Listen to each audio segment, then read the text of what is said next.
الحمد للہ وکفا والصلاة والسلام علی عباده الذین اصطفا خصوصا علی افضلهم وخاتم النبیین محمد الامین وعلی آلہ وصحبہ اجمعین. اما بعد فقد قال اللہ تبارک وتعالی كما ورد في سورة النساء اعوذ باللہ من الشیطان الرجیم بسم اللہ الرحمن الرحیم ان المنافقین فی الدرک الاسفل من النار. وقال عز وجل كما ورد في سورة التوبہ سواء علیہم استغفرت لهم ام لم تستغفر لهم ان تستغفر لهم 70 مرة فلن يغفر الله لهم. صدق اللہ العظیم. رب اشرح لي صدری ویسر لي امری واحلل عقدۃ من لسانی یفقہوا قولی. اللہم ربنا الہمنا رشدنا واعذنا من شرور انفسنا. اللہم ارنا الحق حقا وارزقنا اتباعہ وارنا الباطل باطلا وارزقنا اجتنابہ. آمین یا رب العالمین. نفاق کی حقیقت کے ضمن میں سب سے پہلے ایک لغوی بحث ہو جائے کہ یہ لفظ بنا کہاں سے ہے، اس کی روٹ کیا ہے، اس کی اصل کیا ہے. نفقن کہتے ہیں عربی زبان میں سرنگ کو. سرنگیں پچھلے زمانے میں بنائی جاتی تھیں. ایک شہر ہے، بہت بڑا قلعہ ہے، اس کے گرد فصیل ہے، پھر اس میں بادشاہ کا یا گورنر کا محل ہے. اب اگر کوئی غنیم حملہ کرتا ہے، وہ فصیل کے اندر بھی دراڑیں ڈال کر شہر میں داخل ہو گیا اور اب وہ محل کی طرف آگے بڑھ رہا ہے، تو اس بادشاہ کے لیے یا اس گورنر کے لیے اب بچاؤ کا راستہ کون سا ہے؟ سرنگیں کھودی ہوتی تھی جو محل سے شروع ہو کر زیر زمین چلتے چلتے باہر جا کر کہیں 2-3 میل کے فاصلے پر کھلتی تھی. یہ تحفظ کا ذریعہ تھا کہ جب یہ معلوم ہو کہ ہمارے ڈیفنسز شیٹر ہو گئے ہیں، اب جان بچانے کے لیے ظاہر بات ہے دروازے کی طرف تو نہیں جا سکتے، ادھر تو غنیم کا قبضہ ہے، تو یہ زیر زمین سرنگ کے ذریعے سے پھر بھاگ کر جان بچائی جاتی تھی. گویا کہ اس میں اصلاً تحفظ ذات پیش نظر تھا. اسی طرح نافقہ کہتے تھے عربی زبان میں گوہ کے بل کو. گوہ ایک جانور ہے جو زمین کے اندر بھٹ بناتا ہے اور اس بھٹ کے 2 راستے رکھتا ہے، ایک ادھر سے ایک ادھر سے. اس کا شکار اہل عرب کرتے تھے شکاری کتوں سے. اب اگر کسی کتے نے ادھر سے داخل ہونے کی کوشش کی تو گوہ دوسرے دروازے سے نکل کر بھاگ جاتا تھا، اگر ادھر سے آیا تو اس دروازے سے نکل کر بھاگ جاتا تھا. تو اس اعتبار سے تحفظ ذات جو ہے وہ اصل میں ان دونوں الفاظ کے اندر جو اس کی بنیادی روح ہے وہ اس میں مثمر ہے. اسی لیے ایسے انسان کو منافق کہا جاتا ہے، 2 منہ، کہ ان سے ملتا ہے تو کچھ اور کہہ رہا ہے، ان سے ملتا ہے تو کچھ اور کہہ رہا ہے. ان کے پاس جاتا ہے تو ان کے ساتھ دوستی گانٹتا ہے، ان کے مخالفوں کے پاس جاتا ہے تو ان کے ساتھ بھی اپنے گڈ باکس کے اندر رکھنا چاہتا ہے. یہ ہے اصل میں نفاق. اب نفاق کی بہت سی مختلف طرز کی تقسیمیں کی گئی ہیں نفاق کی حقیقت کو سمجھانے کے لیے. ایک ہے عقیدے کا نفاق، انسان جان بوجھ کر دھوکہ دے رہا ہو. اپنے بچاؤ کے لیے۔ ایک ہے عمل کا نفاق، اگرچہ دل کے اندر اس کا کوئی ارادہ ایسا نہ ہو، لیکن پھر بھی اس کے عمل کے اندر دو عملی پائی جاتی ہے۔ میں نے اسے ذرا مختلف انداز میں تقسیم کیا ہے۔ ایک ہے شعوری نفاق، جبکہ منافق کو معلوم ہوتا ہے کہ میں منافق ہوں، میں مسلمان نہیں ہوں، مومن نہیں ہوں۔ اور ایک غیر شعوری نفاق ہوتا ہے جس میں منافق اپنے آپ کو مسلمان سمجھتا ہے، وہ دوسروں کو سمجھتا ہے کہ وہ غلط راستے پر جا رہے ہیں، میں تو مسلمان ہوں اور میں تو صاحب ایمان ہوں، اور حقیقت میں وہ منافق ہے۔ تو ایک شعوری نفاق ہے اور ایک غیر شعوری نفاق ہے۔ اس شعوری نفاق کے لیے دو مثالیں میں آپ کو دے سکتا ہوں۔ ایک تو خود قرآن مجید نے سورہ آل عمران میں یہودیوں کی ایک سازش کا تذکرہ ہوا۔ انہوں نے جب دیکھا کہ جو شخص مسلمان ہو جاتا ہے پھر چاہے کتنی ہی تکلیفیں آ جائیں وہ واپس نہیں آتا، اس سے ایک ساکھ قائم ہو گئی تھی اسلام اور ایمان کی۔ یہ کوئی ایسی شے ہے جو انسان کو اتنا گہرا اطمینان، اتنی گہری خوشی عطا کرتی ہے کہ پھر وہ اسی کا ہو رہتا ہے، اسے کسی طرح بھی، کسی ترتیب سے، کسی ترکیب سے واپس کلیم نہیں کیا جا سکتا۔ تو اس ساکھ کو ختم کرنے کے لیے انہوں نے سازش کی۔ وَقَالَ طَائِفَةٌ مِّنْ أَهْلِ الْكِتَابِ آمنوا بالذی انزل علی الذین آمنوا وجہ النہار واکفروا آخرہ لعلہم یرجعون۔ اہل کتاب کے ایک گروہ نے یہ سازش کی کہ ایسا کرو، جو چیز اہل ایمان پر نازل کی گئی ہے یعنی قرآن مجید، اس پر ایمان کا اعلان کر دو صبح کے وقت۔ اب اس خاکے میں میں ذرا رنگ بھر رہا ہوں۔ صبح کو ایمان کا اعلان کیا اور اکثر وقت اب دن کا حضور کی صحبت میں گزار رہے ہیں، بڑے ادب کے ساتھ پوز کر رہے ہیں کہ ہم مسلمان ہو گئے، مومن ہو گئے۔ حضور بھی تواضع تو آپ کے مزاج میں تھا ہی، خاص طور پر نو مسلم لوگ اور یہودی مسلمان ہو گئے ہوں تو حضور کی نگاہ میں ان کی قدر ہوتی تھی۔ شام کو انہوں نے اعلان کر دیا، جی ہم نے دیکھ لیا، جا کے قریب جا کر دیکھ لیا، کچھ نہیں، یہ تو سب دور کے ڈھول سہانے ہیں، ہم تو واپس جا رہے ہیں، یہودی ہو رہے ہیں۔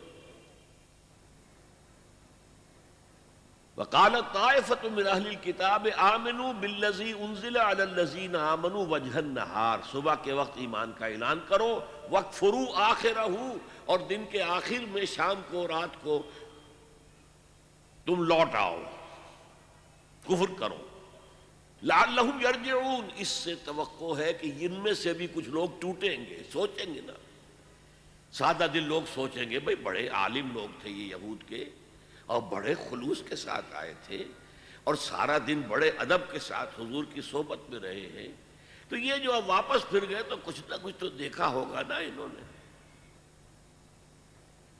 تو ڈگمگانے کا معاملہ، چونکہ وہاں کمزور ایمان والے موجود تھے مدینہ منورہ میں،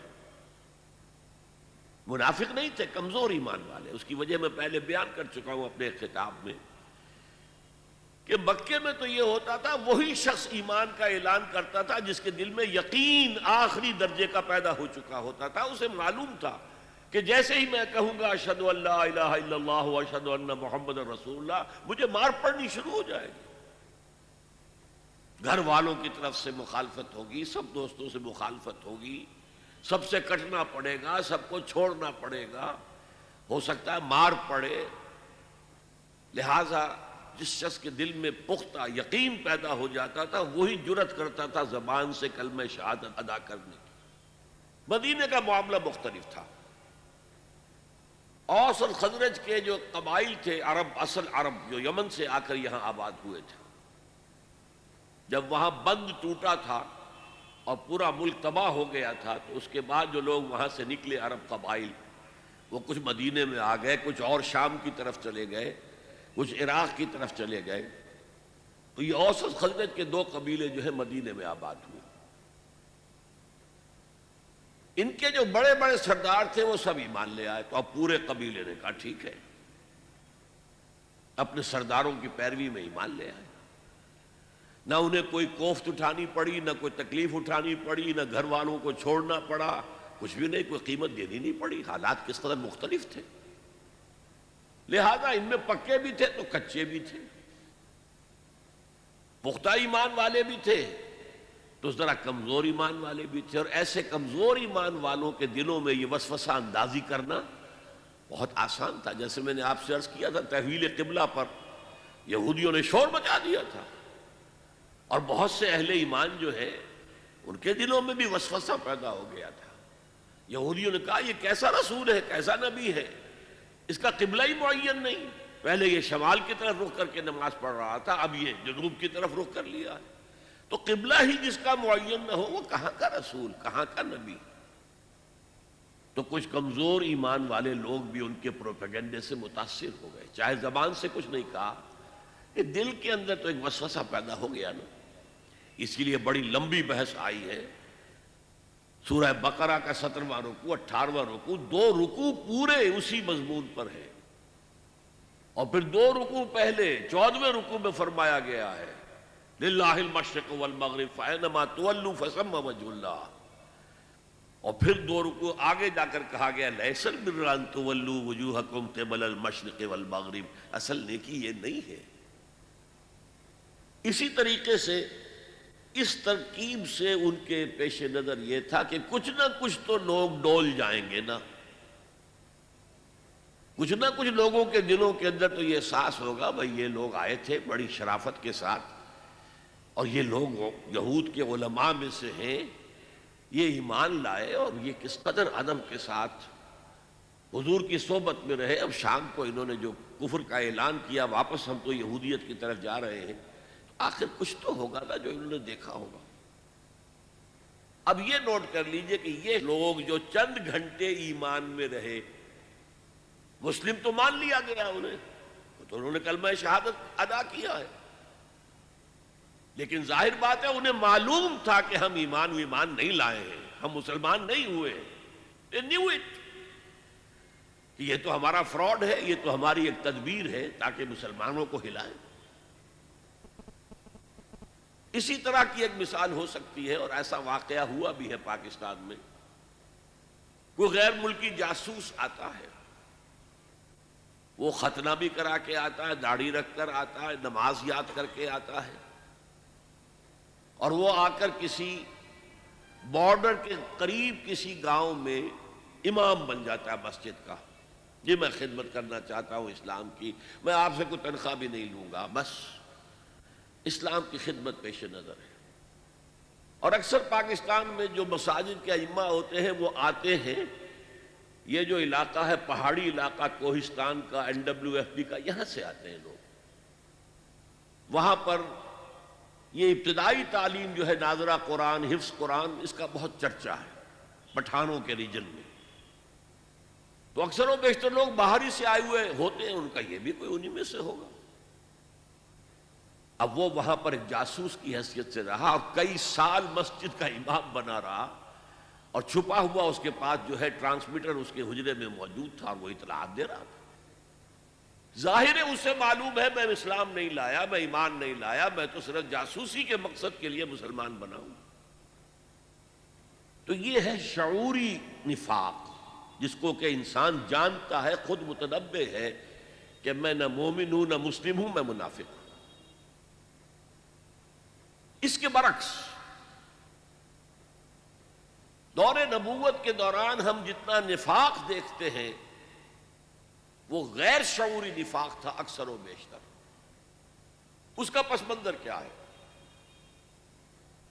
ایک شخص تک اسلام کی دعوت پہنچی، اس کے دل نے گواہی دی ہاں یہ حق ہے، اس کی فطرت کے اندر اس کی طرف کشش پیدا ہو گئی. یا پورا قبیلہ ایمان لے آیا، وہ بھی ایمان لے آیا، کوئی دھوکہ دینے کی نیت نہیں تھی، منافق نہیں تھا، ایمان لایا تھا. لیکن اب مختلف قسم کے لوگ ہیں. کچھ لوگ تو وہ ہوتے ہیں جو کسی شے کو اختیار کرتے ہیں تو ہرچہ باد آباد، اب جو ہو سو ہو. ماں کشتی درا بنداختیم، اب ہم نے اپنی کشتی جو ہے سمندر میں ڈال دی ہے، اب جو ہو سو ہو. کشتی تیرے گی تو ہم بھی تیریں گے، ڈوبے گی تو ہم بھی ڈوبیں گے، تیار ہیں ہم اس کے لیے. جیسے طارق بن زیاد نے کشتیاں جلا دی تھی. جب کشتیاں جلا دی لوگوں نے کہا یہ تم نے کیا کیا، واپسی کا راستہ ہی ختم کر دیا. میں نے کہا میں یہی چاہتا ہوں تمہارے دل میں خیال تک نہ رہے کہ واپس جا سکتے ہیں ہم. تاریخ جو بر کنارہ اندلس سفینہ سوخت، جن جہازوں میں سوار ہو کر سمندر کراس کیا تھا جبل الطارق پہ، وہاں اترنے کے بعد انہیں آگ لگوا دی. کسی کو خیال ہی نہ رہے کہ یہاں سے بھاگ کر واپس جانے کی ہمارے پاس کوئی سبیل ہے. ہرچہ باد آباد ماں کشتی درا بنداختے، اب جو بھی ہو سو ہو. لیکن ایک کمزور طبیعت لوگ بھی ہوتے ہیں، ان کا نقشہ سورہ حج میں کھینچا گیا ہے. وَمِنَ النَّاسِ مَن يَعْبُدُ اللَّهَ عَلَى حَرْفٍ، کچھ لوگ ایسے بھی ہیں جو اللہ کی عبادت کرنا چاہتے ہیں کنارے کنارے کنارے، ڈیپ واٹر میں نہیں جانا چاہتے، رسک نہیں لینا چاہتے، کنارے کنارے. وَمِنَ النَّاسِ مَن يَعْبُدُ اللَّهَ عَلَى حَرْفٍ فَإِنْ أَصَابَهُ خَيْرٌ اطْمَأَنَّ بِهِ، اگر خیر ہے، خیریت ہے، مال غنیمت میں سے مل رہا ہے اور کوئی آپ کے لیے آزمائش نہیں آ رہی ہے تو بڑے مطمئن ہیں، اپنے اسلام کا بڑھ چڑھ کر دعویٰ کر رہے ہیں.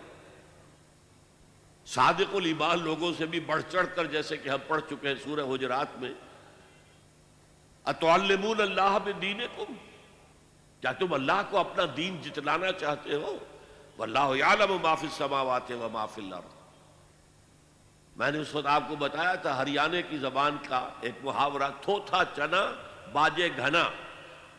وہ چنا جس کو اندر سے کیڑا کھا چکا ہو، اوپر جو چھلکا تو ہے اندر کچھ نہیں ہے، اس میں آواز زیادہ ہوتی ہے، کھنکتا ہے.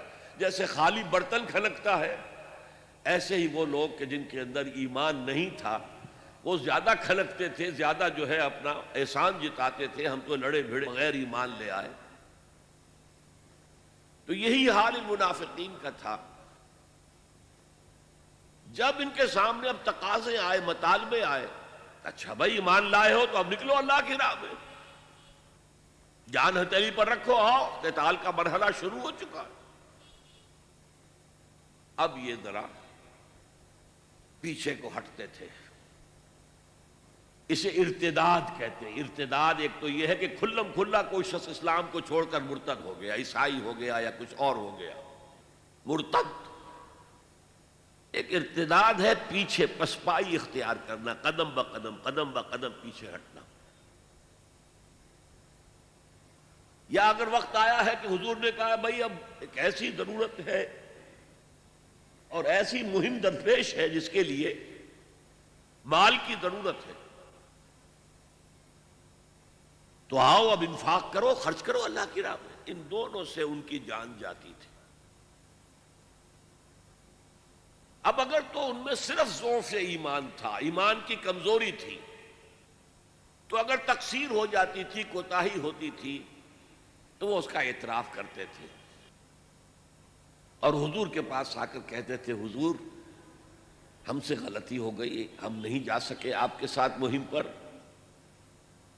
آپ ہمارے لیے استغفار کریں اللہ سے. جب تک تو یہ صورت تھی تو اسے نفاق نہیں کہا جا سکتا. اعتراف ہو اور استغفار اللہ سے بھی کیا جائے، پروردگار معاف فرما دے، مجھ سے کوتاہی ہوئی ہے، اور اے نبی آپ بھی میرے لیے استغفار کریں تاکہ اللہ تعالیٰ جو ہے مجھے معاف کر دے. تو ضعف ایمان تو ہے، نفاق نہیں ہے. قرآن مجید نے ضعف ایمان کو تعبیر کیا ہے مرض فی قلوبہم مرض فزادہم اللہ مرضا. ان کے دلوں میں ایک روگ ہے تو اللہ نے اس روگ کو بڑھا دیا ہے.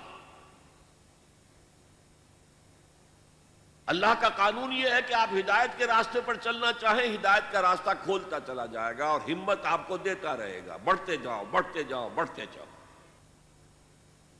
غلط راستے پہ جانا چاہتے ہیں اللہ تعالیٰ وہ کھول دے گا. بے حیائی کے راستے پر جانا چاہتے ہیں تو پہلے برقع اترے گا، پھر سر پر سے چادر اور دوپٹہ اترے گا، پھر آپ کے بازو جو ہے سلیو لیس ہو جائیں گے. ہوتے ہوتے کہاں تک آپ پہنچ جائیں گے ہم نہیں کہہ سکتے. مغربی عورت کہاں پہنچ گئی ہے، بالکل لباس سے باہر آنا چاہتی ہے، لباس کو تو برداشت کرنا نہیں چاہتی اپنے بدن کے اوپر. بہرحال نیکی کے راستہ اختیار کرو گے فَسَنُيَسِّرُهُ لِلْيُسْرَى، بدی کا راستہ اختیار کرو گے فَسَنُيَسِّرُهُ لِلْعُسْرَى.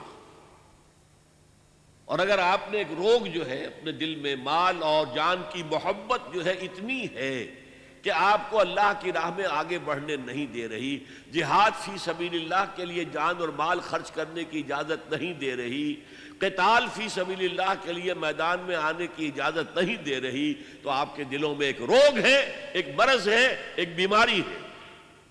اور اللہ پھر اسی پر آپ کو چھوڑ دیتا ہے، ٹھیک ہے اس بیماری کے اندر مبتلا رہو. لیکن یہ ضعف ایمان جو ہے اسے نفاق نہیں کہیں گے جب تک اعتراف تقصیر ہے اور استغفار ہے اللہ سے، اور رسول کے پاس آ کر بھی معافی طلب کی جا رہی ہے اور ان سے بھی درخواست ہو رہی ہے کہ آپ بھی ہمارے لیے اللہ سے دعا کریں، استغفار فرمائیں تاکہ اللہ ہمیں بخش دے. لیکن اگلا مرحلہ آتا ہے کہ جھوٹے بہانے شروع کر دیتے. کب تک ہم اپنا اعتراف تقصیر کرتے رہیں گے؟ ہماری حیثیت کیا رہ جائے گی، ہماری عزت کیا رہ جائے گی؟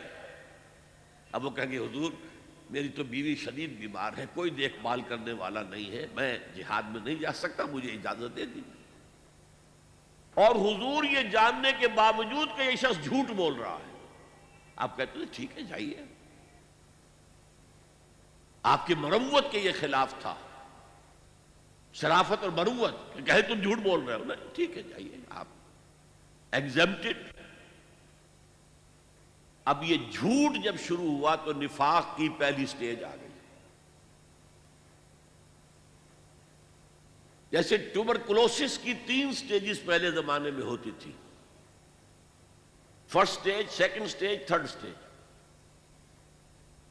تھرڈ سٹیج پر آنے کے بعد مرض لا علاج ہوتا تھا. اب تو خیر ٹھیک ہے دوائیاں بہت سی ایجاد ہو گئی ہیں، لیکن تھرڈ سٹیج کو پہنچ کر پھر پچھلے زمانے میں کوئی توقع نہیں ہوتی تھی کہ اب دوبارہ صحت یاب ہو سکتا ہے. پہلی سٹیج اور سیکنڈ سٹیج میں اگر کچھ علاج ہو جائے تو بچنے کی توقع ہے. تو پہلی سٹیج یہ کہ جھوٹے بہانے بنانے شروع کیے. اس آیت کا ترجمہ رہ گیا، میں سورہ حج کا جو بیان کر رہا تھا، وَمِنَ النَّاسِ مَن يَعْبُدُ اللَّهَ عَلَى حَرْفٍ، لوگوں میں سے وہ بھی ہیں جو اللہ کی اطاعت اور بندگی کرنا چاہتے ہیں، پرستش کرنا چاہتے ہیں، لیکن کنارے کنارے بچ کر. فَإِنْ أَصَابَهُ خَيْرٌ اطْمَأَنَّ بِهِ، اگر خیر ہے، خیریت ہے، مال غنیمت بھی مل رہا ہے تو پھر مطمئن ہے. وَإِنْ أَصَابَتْهُ الْفِتْنَةُ انقلب إِلَى وَجْهِهِ خَسِرَ الدُّنْيَا وَالْآخِرَةَ، اگر کوئی فتنہ آ گیا، آزمائش آ گئی، کوئی امتحان آ گیا تو اوندھے منہ گر پڑتے ہیں. یہ خسارہ ہے دنیا اور آخرت دونوں. سورہ حج کے بارے میں آپ کو بتا چکا ہوں کہ یہ عام خیال تو یہ کہ یہ مدنی ہے، مدنی نہیں، یہ مکی ہے، لیکن مکی دور کے بالکل آخری زمانے کی صورتوں میں سے. مکی دور میں، مکی قرآن میں 2/3 قرآن ہے مکی میں، جو مکے میں نازل ہوا، اس میں صرف ایک مقام پر نفاق کا ذکر آیا ہے، سورہ عنکبوت میں بس. اور اس وقت کیا ہو رہا تھا، بڑی شدید جو آزمائشیں ہو رہی تھی صحابہ کرام کو، اور ان میں سے کچھ حضرات حضور کی خدمت میں حاضر ہوئے، حضور اب ہمارے لیے یہ امتحانات ناقابل برداشت ہو رہے ہیں، الا تدعو لنا، آپ اللہ سے ہمارے لیے دعا نہیں کرتے کہ اللہ کی نصرت خصوصی آ جائے. حضرت خباب بن الارت نے اپنے کمر سے کرتا اٹھا کر دیکھا، حضور دیکھیے میری پوری کمر جلی ہوئی ہے، مجھے دہکتے ہوئے انگاروں پر لٹایا گیا ہے، میری کمر کی کھلڑی کھال یہ جلی ہے، اور پھر پیٹھ پر چربی ہوتی ہے وہ پگھلی ہے، تو اس سے وہ انگارے جو ہیں وہ ٹھنڈے پڑے. حضور نے جواب دیا، خدا کی قسم تم جلدی بچا رہے ہو، تم سے پہلے تو امتوں کے ساتھ ایسا بھی ہوا جو ایمان والے تھے کہ انہیں زندہ آگ میں جلا دیا گیا، یا ان کو زمین میں گاڑ کر آدھا دھڑ زمین میں گڑا ہوا ہے اور اوپر سر کے اوپر آری رکھ کے چیرنا شروع کیا، دو حصوں میں بانٹ دیا، یہ بھی ہوا ہے۔ اور لوہے کے کندھوں سے ان کے جسم سے ہڈیوں پر سے گوشت کھرچ دیا گیا، لیکن وہ پھر بھی ثابت قدم رہے۔ تم ابھی سے گھبرا گئے۔ اس وقت سورہ عنکبوت بھی نازل ہوئی، الف لام میم احسب الناس ان یترکوا ان یقولوا آمنا وهم لا یفتنون۔ کیا لوگوں نے یہ سمجھا تھا کہ وہ بچ جائیں گے، چھوٹ جائیں گے صرف یہ کہنے پر کہ ہم ایمان لے آئے، اور انہیں آزمایا نہ جائے گا؟ وَلَقَدْ فَتَنَّا الَّذِينَ مِن قَبْلِهِمْ، ہم نے جو بھی ان سے پہلے اس راستے پر آئے انہیں آزمایا، خوب آزمایا۔ فَلَيَعْلَمَنَّهُ الَّذِينَ آمَنُوا صَدَقُوا وَلَيَعْلَمَنَّ الْكَاذِبِينَ، اللہ لازماً ظاہر کر دے گا کون سچے ہیں اپنے دعوی ایمان میں اور کون جھوٹے، جھوٹ موٹ کا دعویٰ کر رہے ہیں۔ اور آگے چل کر اسی رکوع میں فرمایا وَلَيَعْلَمَنَّ اللَّهُ الَّذِينَ آمَنُوا وَلَيَعْلَمَنَّ الْمُنَافِقِينَ، اور اللہ تعالیٰ کھول دے گا کون ہے صاحب ایمان اور کون منافق ہے۔ بس یہ ایک لفظ ہے پورے مکی قرآن میں۔ یہ مرض اصل میں ظاہر ہوا ہے مدینے میں آ کر۔ اچھا، پہلی سٹیج تو یہ ہوئی کہ جھوٹے بہانے بنانے شروع کیے۔ اس کے بعد محسوس ہوا کہ ہم جب جھوٹے بہانے بناتے ہیں تو لوگ زیر لب مسکراتے ہیں کہ یہ تو ان کی عادت ہی ہے جھوٹے بہانے بنانا۔ اب انہوں نے سہارا لیا قسموں کا، خدا کی قسم، واللہ تاللہ، اللہ جانتا ہے، اللہ گواہ ہے کہ میری یہ مجبوری ہے، میری یہ مشکل ہے، میرا یہ مسئلہ ہے، میں نہیں نکل سکتا اللہ کی راہ میں۔ اب یہ اصل میں ٹی بی کا مرض، نفاق کا مرض اب دوسری سٹیج میں داخل ہو گیا۔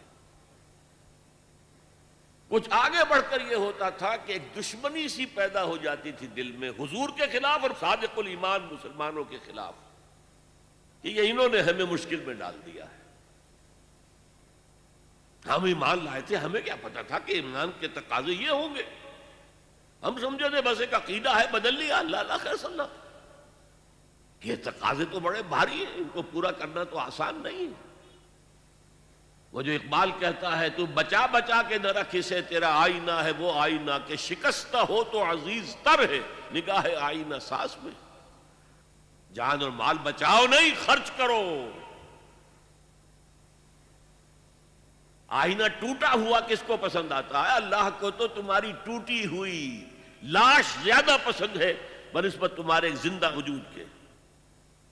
حضرت حمزہ کی لاش جب آئی تھی حضور کی نگاہوں کے سامنے، ناک کٹی ہوئی ہے، کان کٹے ہوئے ہیں، پیٹ چاک کر کے کلیجہ چبایا گیا ہے، اللہ کی نگاہ میں اس کٹے پھٹے جسم کی جو قدر ہوگی اس کا ہم اندازہ نہیں کر سکتے۔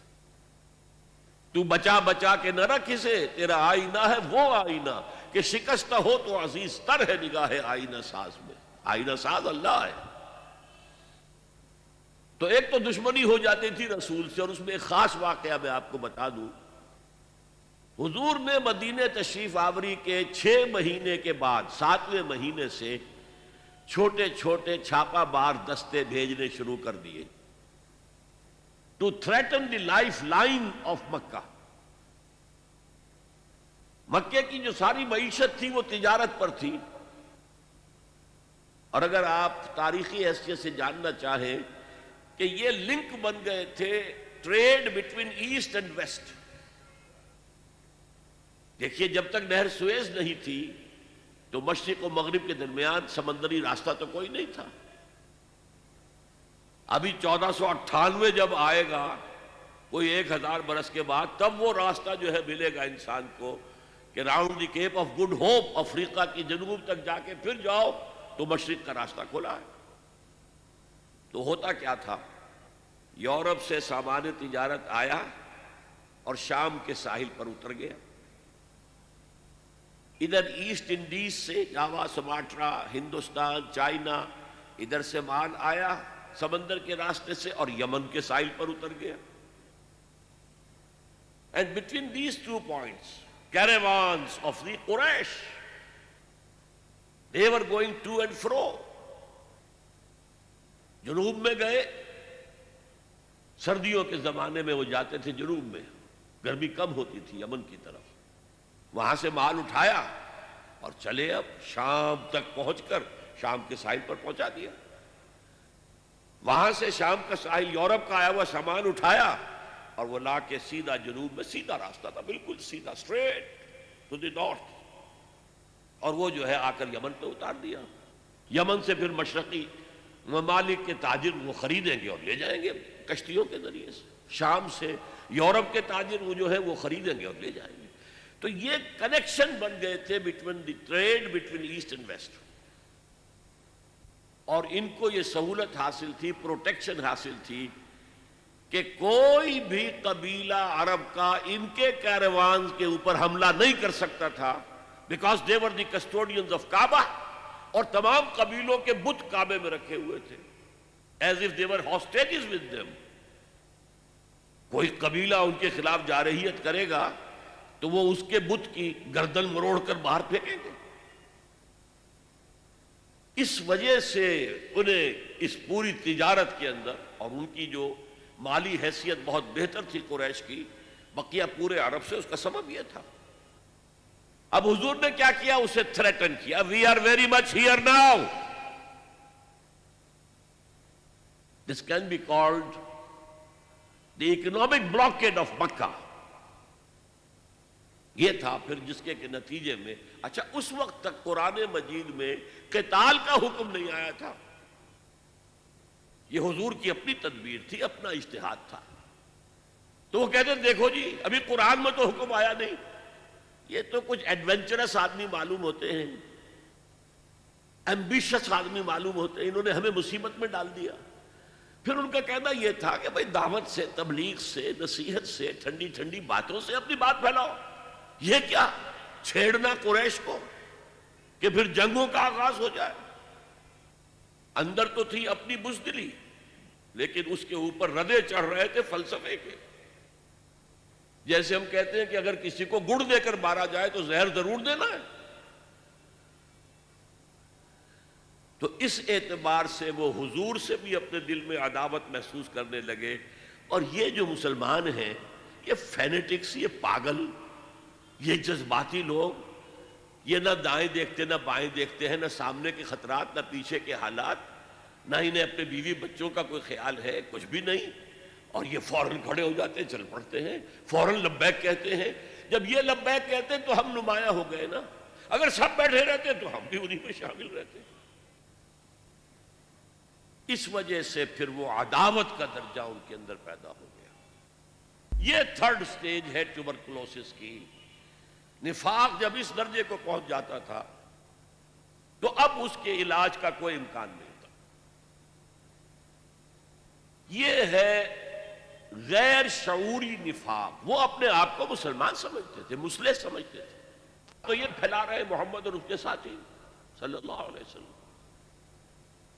خامخواہ چیلنج کر رہے ہیں قریش کو۔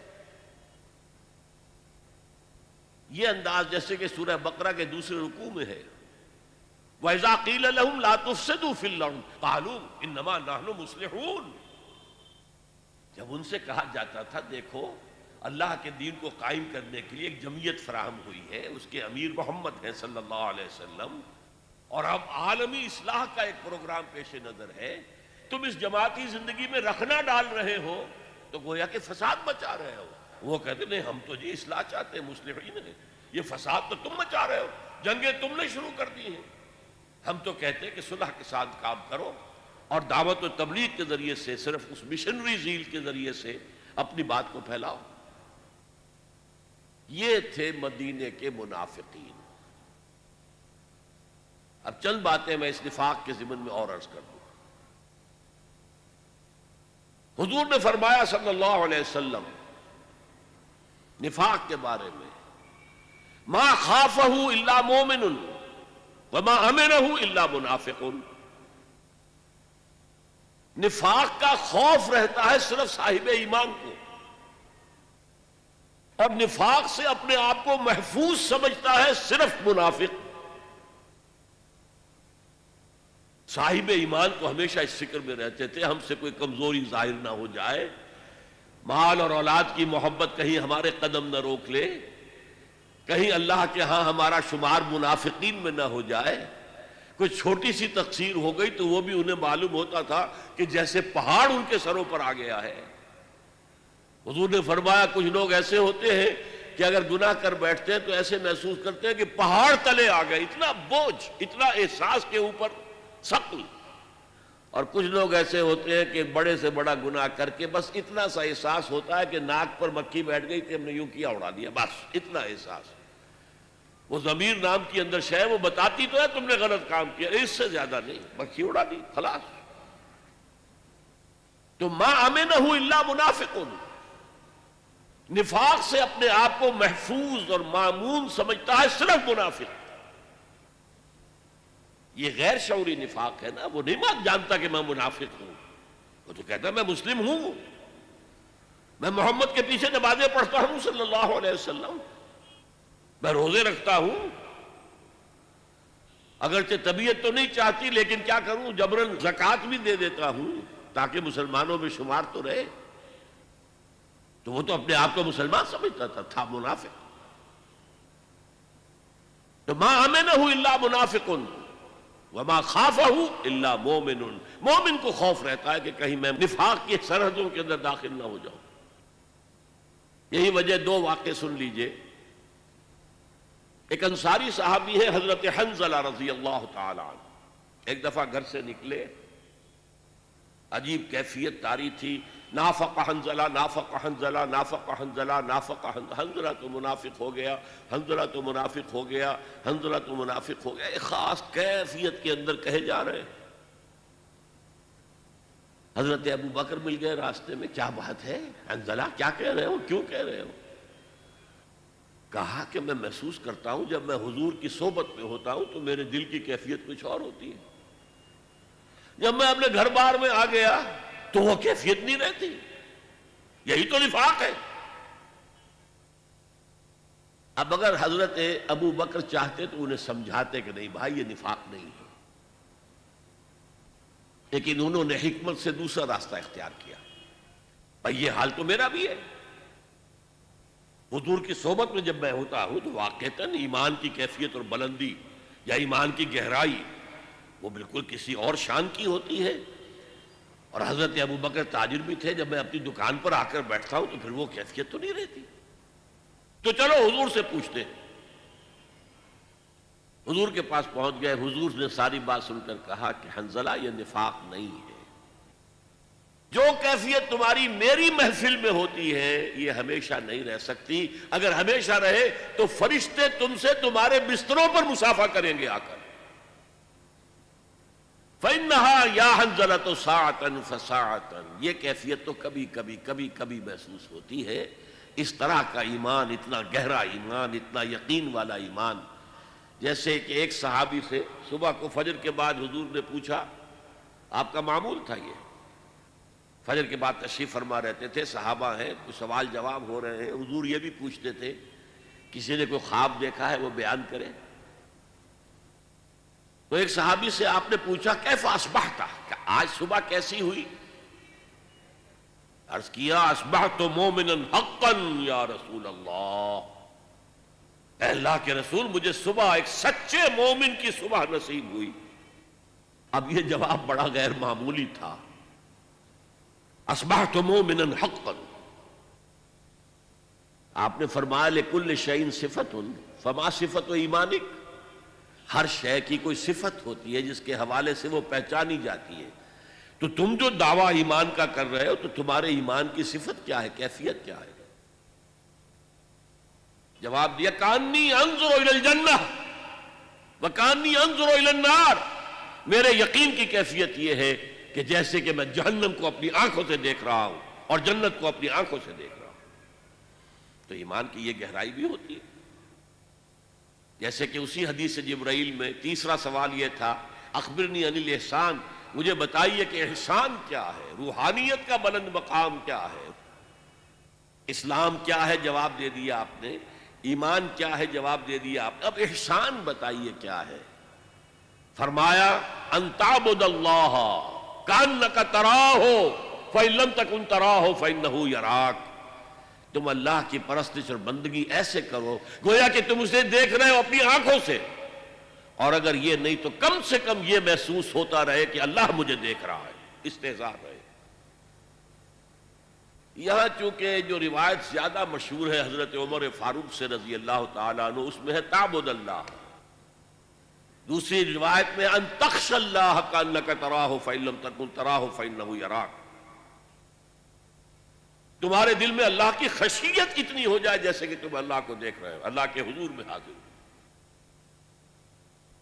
اور ایک میں آیا ہے ان تعمل للہ کانک تراہ فإن لم تکن تراہ فإنہ یراک، اللہ کے لیے بھاگ دوڑ، محنت، جد و جہد، جہاد، قتال اس کیفیت کے ساتھ کرو گویا کہ تم اللہ کو دیکھ رہے ہو، اور ورنہ کم سے کم یہ یقین رہے کہ اللہ تمہیں دیکھ رہا ہے۔ تو یہ احسان ہے۔ نافقہ حنظلہ اسی طریقے سے حضور جب واپس تشریف لا رہے تھے غزوہ تبوک سے، تو کچھ منافق مدینے کے ایک تنگ گھاٹی میں سے حضور کو گزرنا تھا، راستہ ایسا تھا جس میں ایک ہی اونٹ ایک وقت میں گزر سکتا تھا۔ انہوں نے اس کے آس پاس جو ہے اپنے آپ کو چھپا لیا، چھپ گئے، اور جب حضور کا اونٹ اس میں سے نکل رہا تھا حملہ کیا حضور کو قتل کرنے کے لیے۔ حضرت حذیفہ حضور کے باڈی گارڈ کی حیثیت سے اونٹ کے آگے آگے چل رہے تھے، انہوں نے مقابلہ کر کے سب کو بھگا دیا، انہوں نے ڈھاٹے باندھے ہوئے تھے، منہ چھپائے ہوئے تھے، پھر رات کا وقت تھا۔ جب وہ بھاگ گئے تو حضور نے فرمایا کہ حذیفہ میں تمہیں بتا دوں یہ کون کون تھے؟ نام لے کر بتا دیا، فلاں ابن فلاں، فلاں ابن فلاں، فلاں ابن فلاں، فلاں ابن فلاں۔ یہ وحی کے ذریعے سے حضور کو سب کچھ معلوم ہو جاتا تھا، لیکن دیکھنا حذیفہ یہ کسی کو بتانا نہیں ہے، یہ میرا راز ہے تمہارے پاس، کہ میں نے تمہیں منافقین کے نام بتا دیے کچھ کے۔ اسی لیے حضرت حذیفہ کو کہا جاتا تھا رضی اللہ تعالی عنہ صاحب و سر النبی، نبی کے ایک رازدان، نبی کے ایک راز کے رکھنے والے حذیفہ۔ اب ایک مرتبہ حضرت عمر ان سے پوچھتے ہیں، اب غور کیجئے کہاں عمر، کہاں ان کا مقام، صحابہ میں نمبر 2، انہیں بھی اپنے بارے میں اندیشہ ہے کہیں میں منافق تو نہیں ہو گیا۔ پوچھتے انشدو کا یا حذیفہ، انشدو کا باللہ، میں تمہیں اللہ کی قسم دے کر، واسطہ دے کر تم سے پوچھتا ہوں کہ میرا نام تو ان میں نہیں تھا۔ یہ ہے ما خافہ الا مومن وما امنہ الا منافق۔ یہ جو بیماری ہے، یہ جو روگ ہے، اب یہ جانیے کہ اس کا انجام کیا ہے۔ اصل میں نے چونکہ کہا بیماری ہے، اور میرا بیک گراؤنڈ بھی ہے میڈیکل ایجوکیشن کا، تو ہر مرض کے ضمن میں ہمارے ہاں بحثیں ہوتی ہیں، ایٹیولوجی کیا ہے، یہ بیماری کیوں آتی ہے۔ پھر جب بیماری لاحق ہو گئی تو اس کی علامات کیا ہیں، سائنز اینڈ سمپٹمز کیا ہیں، پھر پروگنوسس کیا ہے، کتنی شفا کی امید ہے اور کتنی نہیں ہے، پھر ٹریٹمنٹ کیا ہے، اور ٹریٹمنٹ بھی 2 طرح کے ہوتے ہیں، ایک پریونٹیو اور ایک کیوریٹیو۔ مرض سے بچا جائے، بچاؤ کی تدابیر، اور اگر مرض کی چھوت لگ گئی ہے تو پھر اس کا علاج۔ یہ جو منافقین کی بحث ہے اور نفاق کی بحث ہے، یہ بڑی تفصیل سے آئی ہے۔ سورہ بقرہ میں بھی ہے لیکن وہاں لفظ نفاق استعمال نہیں کیا گیا، رفتہ رفتہ رفتہ رفتہ اس کا جو پردہ چاک کیا گیا رفتہ رفتہ۔ سورہ بقرہ میں صرف یہ آیا ہے فی قلوبہم مرض فزادہم اللہ مرضا، کچھ سائنز اینڈ سمپٹمز بھی آ گئے۔ وَإِذَا لَقُوا الَّذِينَ آمَنُوا قَالُوا آمَنَّا وَإِذَا خَلَوْا إِلَىٰ شَيَاطِينِهِمْ قَالُوا إِنَّا مَعَكُمْ إِنَّمَا نَحْنُ مُسْتَهْزِئُونَ۔ جب وہ اہل ایمان سے ملتے کہتے ہم بھی ایمان لے آئے ہیں، ہم بھی صاحب ایمان ہیں، اور جب اپنے ان شیطانوں کے پاس جاتے ہیں، یہودی لیڈروں کے پاس، تو کہتے ہیں جی ہم تو آپ کے ساتھ ہیں، ہم ان سے تو صرف مذاق ہی کر رہے ہیں۔ اللہ یستہزئ بہم ویمدہم فی طغیانہم یعمہون، اصل میں اللہ ان سے مذاق کر رہا ہے اور انہیں ان کی سرکشی کے اندر آگے کھینچتا چلا جا رہا ہے۔ جیسا کہ میں نے کہا تھا، نیکی کا راستہ اختیار کرو گے اللہ اسے کھولتا چلا جائے گا، بدی کا اختیار کرو گے اللہ اس کو کھولتا چلا جائے گا، نفاق کا اختیار کرو گے اللہ اس کو کھولتا چلا جائے گا۔ تو سورہ بقرہ میں کہیں لفظ منافق یا نفاق نہیں آیا، آل عمران میں ایک جگہ آیا ہے، لیکن سورہ نساء میں بڑی مفصل بحثیں ان کی علامات اور سب سے بڑے ان کے 3 جو سبب تھے۔ اللہ کے رسول کی اطاعت بہت بھاری گزرتی تھی۔ اچھا جی، اللہ کا حکم تو ہم مانیں گے، لیکن ان کا کیوں مانیں؟ یہ بھی تو ہماری طرح کے انسان ہیں۔ اسی لیے انہوں نے کہا تھا قرآن میں تو ابھی حکم آیا نہیں قتال کا، انہوں نے خامخواہ شروع کر دیا۔ اس پر پھر سورہ محمد نازل ہوئی، جس کو سورہ قتال بھی کہتے ہیں۔ قتال کا حکم آ گیا، اب ان کی زبانیں چپ ہوئی، اب تو آ گیا، اب کیا کریں؟ جب وہ سورت اتری تو قرآن مجید میں اسی سورت میں ہے کہ آپ دیکھتے ہیں منافقین کو کہ اب ان کی آنکھیں ایسی پتھرا رہی ہیں جیسے کہ کوئی مرنے والے شخص کی آنکھیں پتھراتی ہیں، اب تو کوئی رہا ہی نہیں حضور۔ سورہ نساء میں بہت بحث ہے۔ پھر جہاد اور قتال سے بچنے والے وہ منافق ہیں، پھر جو ہجرت نہیں کرتے وہ منافق ہیں۔ مال و اولاد زیادہ پسند ہے، کیسے چھوڑ کر چلے جائیں؟ اہل و عیال زیادہ محبوب ہے، کیسے چھوڑ کر چلے جائیں؟ بہرحال سورہ نساء میں بڑی مفصل بحثیں، میں نے جو آیت تلاوت کی تھی، ان المنافقین فی الدرک الاسفل من النار، یہ منافق تو آگ کے سب سے نچلے طبقے میں ہوں گے۔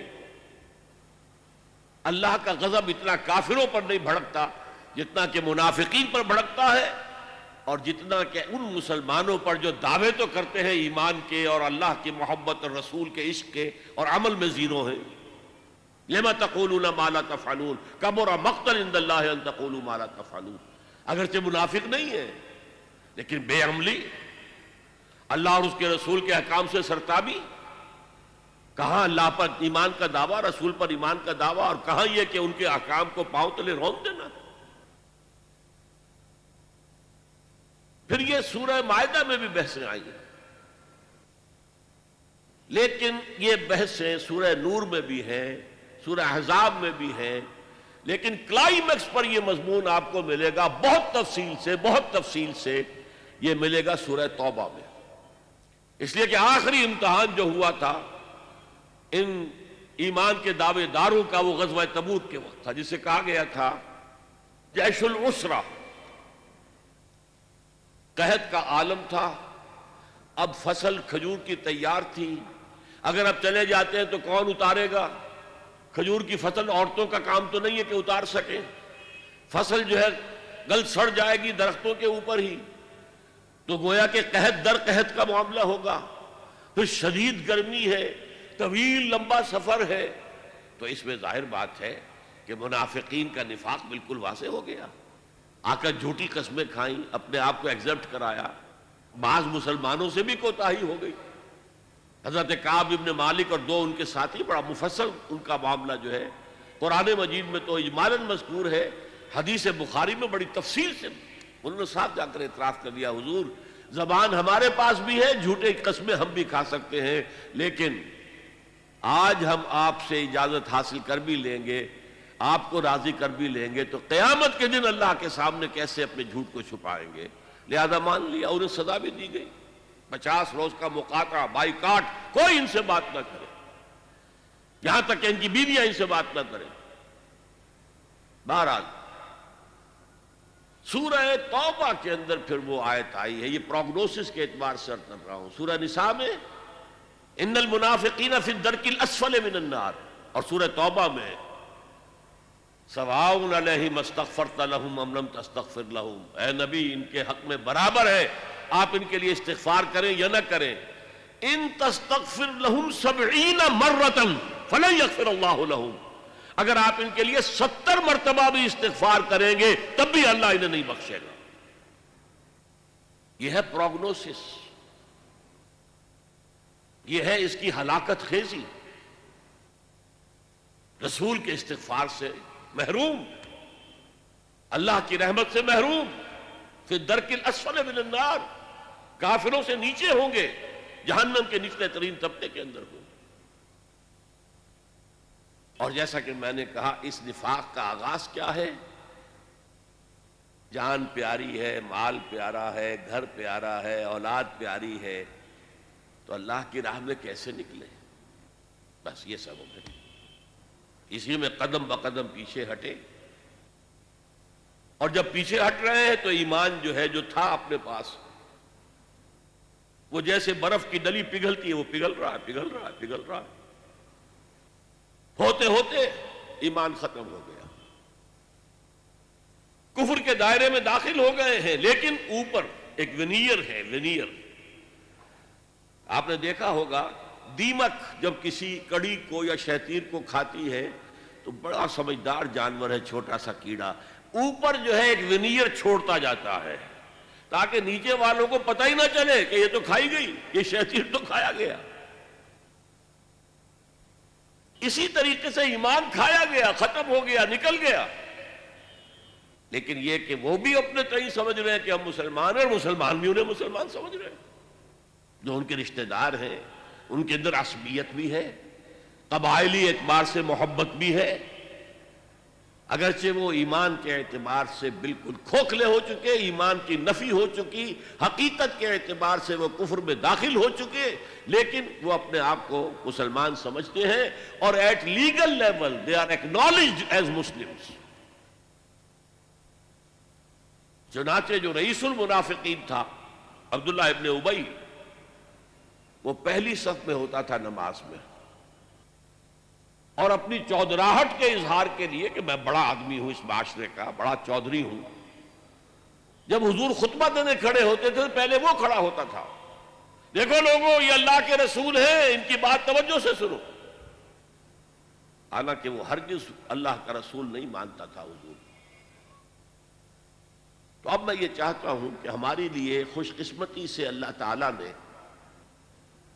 یہ جو 10 مدنی صورتیں ہیں، سورہ حدید سے شروع ہوتی ہیں، سورہ تحریم پر ختم ہوتی ہیں، صرف سورہ حدید 4 رکوعوں پر ہے، کہ سورہ مجادلہ، سورہ حشر 3 رکوع، باقی سب 2 رکوع ہیں، چھوٹی چھوٹی صورتیں۔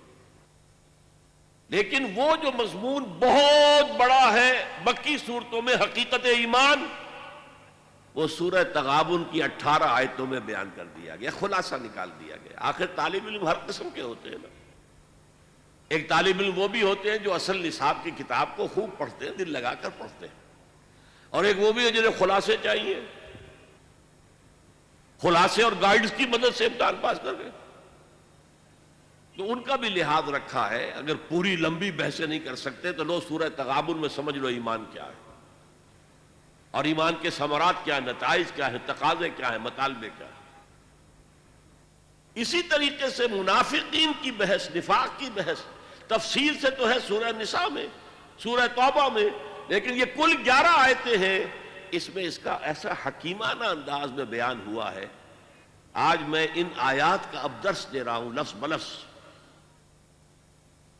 تاکہ یہ نفاق کی حقیقت قرآن مجید کی ان 11 آیات کے حوالے سے آپ کے ذہن نشین ہو جائے، مینٹل ایسوسیشنز قائم ہو جائیں آیات کے الفاظ کے ساتھ آپ کے ذہن میں۔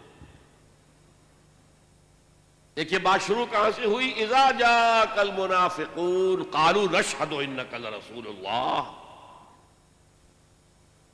اے نبی، جب یہ منافق آپ کے پاس آتے ہیں اور کہتے ہیں کہ ہم گواہی دیتے ہیں کہ آپ اللہ کے رسول ہیں، ظاہر بات ہے مسلمان ہونے کے لیے اب چونکہ انہیں شک ہوتا تھا، ہمارے ایمان پر تو شک کیا جا رہا ہے، ہم جھوٹی قسمیں کھاتے ہیں تو لوگ زیر لب مسکراتے رہتے ہیں کہ یہ پھر جھوٹی قسم کھا رہا ہے۔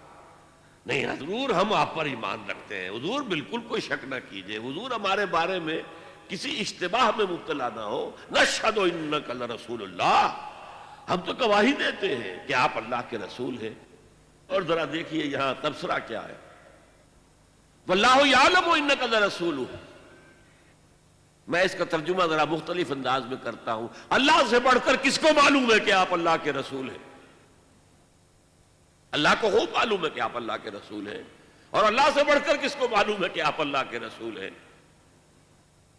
واللہ یشہد ان المنافقین لکاذبون، لیکن اللہ گواہی دیتا ہے یہ منافق جھوٹے ہیں۔ بظاہر تو یہ جھوٹ نہیں ہے، انک لرسول اللہ، آپ اللہ کے رسول ہیں، تو سچائی ہے، لیکن وہ دل سے نہیں کہہ رہے ہیں، یہ صرف ظاہری بات ہے، یہ ان کا قول ہے، اس پر ایمان اور یقین حاصل نہیں ہے۔ واللہ یشہد ان المنافقین لکاذبون، جھوٹے ہیں۔ اب میں نے عرض کیا تھا کہ نفاق کی پہلی منزل جھوٹ ہے۔ اب اس کے بعد مسئلہ آیا، جب میں نے عرض کیا تھا کہ جب دیکھا لوگوں نے تو یہ تو ہر وقت بہانے بناتے، تب قسمیں کھا کر اتخذوا ایمانہم جنتا فصدوا عن سبیل اللہ، انہوں نے اپنی قسموں کو ڈھال بنا لیا ہے، کیونکہ اعتراض نہ کر سکے۔ خدا کی قسم، واللہ واللہ واللہ میری یہ مجبوری ہے، میری بیوی بیمار پڑی ہے، کوئی دیکھ بھال کرنے والا نہیں ہے، کیا پتہ اس کا انتقال ہو جائے اور میں اب نکل جاؤں اللہ کی راہ میں، کون اس کا پرسان حال ہوگا؟ تو قسموں کو انہوں نے ڈھال بنا لیا۔ اب کیا کہیں ایک شریف اور بامروت انسان، کیا کہ تم جھوٹ بول رہے ہو، جھوٹ قسم کھا رہے ہو، اچھا بھائی جیسا تم کہہ رہے ہو ٹھیک ہے۔ تو انہوں نے گویا کہ جو تقاضا تھا اللہ کی راہ کا، جو اللہ کی راہ میں نکلو، انفاق کرو، خرچ کرو اور اللہ کی راہ میں جان ہتھیلی پر رکھ کر نکل آؤ، تو اس سے روکا اپنے آپ کو، جیسے تلوار کے وار سے آپ ڈھال کے ذریعے روکتے ہیں، اپنے آپ کو بچاتے ہیں۔ اتخذوا ایمانہم، یمین قسم، انہوں نے اپنی قسموں کو ڈھال بنا لیا ہے۔ فصدوا عن سبیل اللہ، ترجمہ بہت ٹھیک کیا گیا تھا۔ سدا یا سدو کے دو معنی ہیں، خود بھی رک جانا، دوسروں کو بھی روکنا۔ اللہ کے راستے سے خود بھی رک گئے، دوسروں کو بھی روکتے ہیں۔ ان سے بھی کہتے تھے بھائی تمہاری مت ماری گئی ہے، قالوا لا تنفروا فی الحر، اس گرمی میں نکل رہے ہو،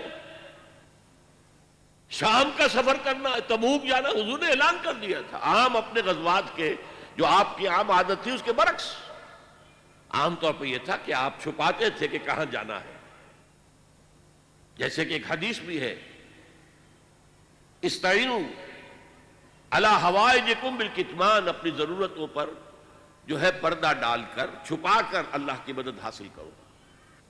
لیکن یہاں آپ نے ڈکلیئر کر دیا تھا تبوک جانا ہے اور سلطنت روما سے ٹکراؤ ہے۔ ابھی تک تو عرب کی انٹرنل فائٹنگ تھی، اب ایک اسٹیبلشڈ ایمپائر جس کی فوجیں رومن لیجنز ہسٹری میں مشہور، غرق آہن، لاکھوں کی فوجیں،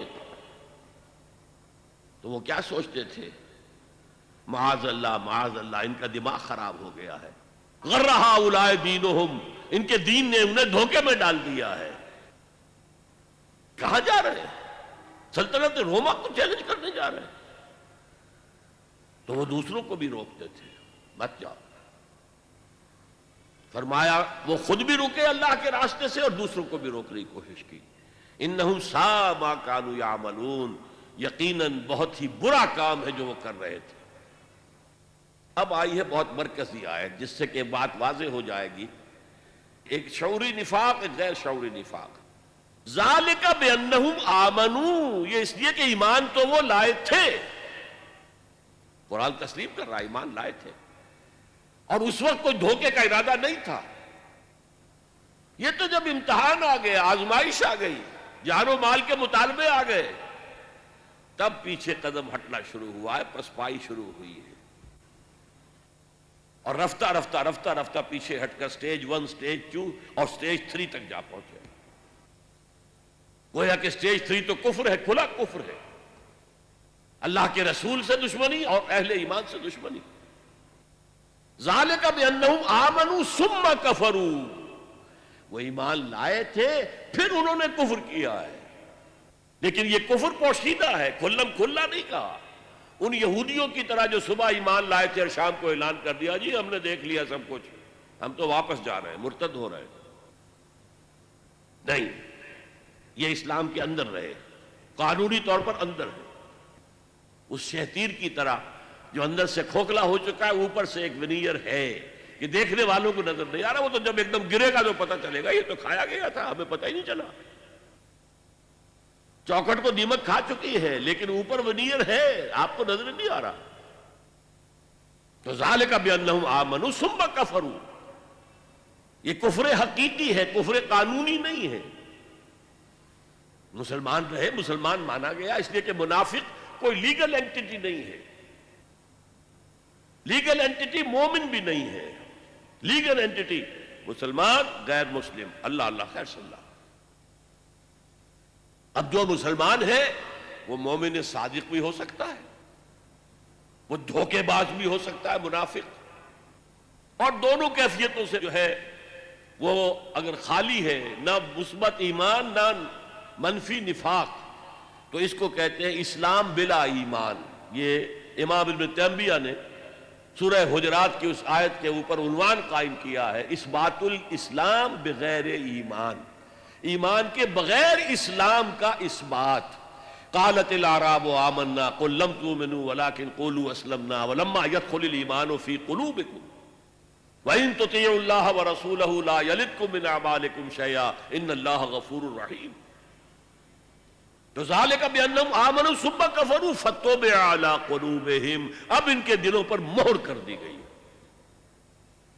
جیسے بدترین کافروں کے دلوں کے اوپر، جن پر حق جو ہے وہ واضح ہو گیا تھا، ان کے دلوں نے گواہی دے دی تھی کہ محمد ٹھیک کہہ رہے ہیں، سچے ہیں، لیکن اپنی عصبیت کی وجہ سے، اپنی چودراہٹ کی وجہ سے، اپنے سٹیٹس کی وجہ سے، اپنے تکبر کی وجہ سے یا اپنے حسد کی وجہ سے مان نہیں رہے۔ ایسے لوگوں کے دلوں پر پھر مہر ہو جاتی ہے۔ یہودی خاص طور پر ان کے علماء ایسے پہچانتے تھے حضور کو جیسے اپنے بیٹوں کو پہچانتے، یعرفونہ کما یعرفون ابناءہم، لیکن مانا نہیں، تو اللہ تعالیٰ نے مہر کر دی۔ فَطُبِعَ عَلَىٰ قُلُوبِهِمْ فَهُمْ لَا يَفْقَهُونَ، اب انہیں صحیح تفقہ، صحیح فہم حاصل ہی نہیں، کیا نفع میں ہے کیا نقصان کا سودا انہیں پتہ ہی نہیں، ان کی مت ماری گئی ہے۔ وَإِذَا رَأَيْتَهُمْ تُعْجِبُكَ أَجْسَامُهُمْ، اور اے نبی جب آپ انہیں دیکھتے ہیں تو آپ کو ان کے جسم بڑے بھلے لگتے ہیں، بڑے توانا، اس لیے کہ سارا ان کا معاملہ دنیا سے متعلق ہے، خوب اچھا کماتے ہیں، کھاتے ہیں، پیتے ہیں، تو جس کو کہتے ہیں فرما خامخواہ معتبر، ذرا شخصیت ایسی ہو تو ظاہر بات ہے کہ مجلس میں جب آتا ہے تو سب کی نگاہیں اٹھتی ہیں، یہ کون آیا ہے۔ حضور بھی ان کی طرف نگاہ کرتے تھے، ان کے پاس وسائل ہیں، یہ امیر لوگ ہیں۔ کتنے ہی غریب آئے ہیں غزوہ تبوک میں کہ حضور ہم حاضر ہیں جان کے ساتھ، ہمارے پاس مال نہیں ہے، سواری نہیں ہے، آپ اگر ہمارے لیے سواری کا بندوبست کر دیں ہم حاضر ہیں، جان و مال سے حاضر۔ اور حضور نے جب کہا کہ میرے پاس بھی کوئی سواری کا بندوبست نہیں، تو وہ جاتے تھے اور ان کے آنکھوں سے آنسو رواں ہوتے تھے۔ اللہ یجدون ما ینفقون، کہ اب ان کے پاس ہے ہی کچھ نہیں، خرچ کیا کریں، کیسے جائیں۔ ایک وہ تھے، اب یہ اغنیاء ہے، یہ دولت مند ہے، یہ چودھری لوگ ہیں، لہذا حضور ان کی طرف توجہ فرماتے تھے۔ وَإِذَا رَأَيْتَهُمْ تُعْجِبُكَ أَجْسَامُهُمْ، ان کے جسم جو ہے وہ آپ کو بڑے اچھے لگتے ہیں۔ وَإِن يَقُولُوا تَسْمَعْ لِقَوْلِهِمْ، جیسے میں نے کہا نا معتبر آدمی معلوم ہوتا ہے، جب وہ کچھ کہتے ہیں تو آپ بڑی توجہ سے سنتے ہیں۔ تَسْمَعْ لِقَوْلِهِمْ، یہ کیا کہہ رہے ہیں، کیا ان کی رائے ہے۔ كَأَنَّهُمْ خُشُبٌ مُّسَنَّدَةٌ، اے نبی ان کی اصل حقیقت ہے ان سوکھی لکڑیوں کی جو سہارے سے کھڑی کر دی جائیں، لکڑی کے کندھے جو خود نہیں کھڑے ہو سکتے، اسے سہارا چاہیے۔ ایک درخت ہے جو خود کھڑا ہے، اور ایک وہ سوکھی لکڑی کے کندھے ہیں، وہ تو خود کھڑے نہیں رہ سکتے۔ کأنہم خشب مسندہ یحسبون کل صیحۃ علیہم، ان کی جان ہر وقت نرستی رہتی ہے، وہ کوئی بھی آواز ہوتی ہے، کوئی بھی شور آتا ہے، وہ سمجھتے ہیں آئی مصیبت ہماری، یقیناً کوئی حملہ ہونے والا ہے یا حملہ ہو گیا ہے، لہذا اب پھر مصیبت آئے گی ہماری۔ کہا جائے گا آؤ دفاع کرو، اب ادفعوا قاتلوا فی سبیل اللہ، اب ادفعوا، اللہ کی راہ میں جنگ کرو یا کم سے کم دفاع تو کرو، تو ان کی جانوں پر بن جاتی ہے۔ ہم العدو فاحذرہم، اے نبی یہی دشمن ہے، اصل دشمن یہ ہے، مارے آستین یہ ہے، یہ آستین کے چھپا ہوا سانپ ہے جو اندر سے ڈسے گا۔ فاحذرہم، آپ ان سے بچ کر رہیے۔ یہ ہے وہ تھرڈ سٹیج، ہم العدو، عداوت، اللہ کے رسول کی عداوت۔ اہل ایمان جو رسول کی ہر پکار پر لبیک لبیک یا رسول اللہ، ہم حاضر ہیں اللہ کے رسول، جس کی وجہ سے ہم نمایاں ہو جاتے، ہم بیٹھے رہے، ہم نے جا کے پھر بعد میں معذرت کی، حضور یہ معاملہ یہ معاملہ یہ معاملہ ہے، مجھے تو آپ مستثنیٰ کر دیجئے۔ قاتلہم اللہ، اللہ انہیں ہلاک کرے، برباد کرے۔ انا یوفکون، یہ کہاں سے الٹے پاؤں پھرے جا رہے ہیں، ان کی بدبختی تو ملاحظہ ہو۔ قسمت کی خوبی دیکھیے، ٹوٹی کہاں کمند، دو چار ہاتھ جب کہ لبے بام رہ گیا، ایمان کی توفیق ملی، گمراہیوں سے نکلے، محمد کی صحبت سے فیضیاب ہوئے صلی اللہ علیہ وسلم، اور اب کہاں جا رہے ہیں، کس انجام کی طرف جا رہے ہیں؟ قاتلہم اللہ انا یوفکون۔ اب ان کے تکبر کا نقشہ، وَإِذَا قِيلَ لَهُمْ تَعَالَوْا يَسْتَغْفِرْ لَكُمْ رَسُولُ اللَّهِ، جب ان سے کہا جاتا ہے بھئی آؤ اللہ کے رسول کے پاس آؤ، اپنی غلطی کے اوپر اعتراف کر لو، اس کو مان لو، اللہ کے رسول بھی تمہارے لیے استغفار کریں گے، اللہ بخش دے گا۔ جب ان سے کہا جاتا ہے وَإِذَا قِيلَ لَهُمْ تعالوا، آؤ، یستغفر لکم رسول اللہ، اللہ کے رسول تمہارے لیے استغفار کریں گے، لووا رؤوسہم، وہ اپنے سروں کو مٹکاتے ہیں، ہاں ہاں جی ہاں ہاں ہاں آئیں گے، آ جائیں گے، ورأیتہم یصدون، تم دیکھتے ہو وہ رکتے ہیں، نہیں آنا چاہتے، وہم مستکبرون، اور ان کا یہ پیچھے رکنا استکبار کی وجہ سے، تکبر کی وجہ سے۔ ہم کیوں جا کر محمد سے معافی مانگے صلی اللہ علیہ وسلم؟ سواء علیہم استغفرت لہم ام لم تستغفر لہم، ان کے حق میں برابر ہے، خواہ آپ استغفار کریں ان کے لیے، خواہ نہ کریں، لن یغفر اللہ لہم، اللہ ہرگز انہیں معاف نہیں کرے گا۔ یہ آیت اس سے شدید تر کیفیت کے ساتھ سورہ توبہ میں آ چکی ہے، جو میں آپ کو سنا چکا۔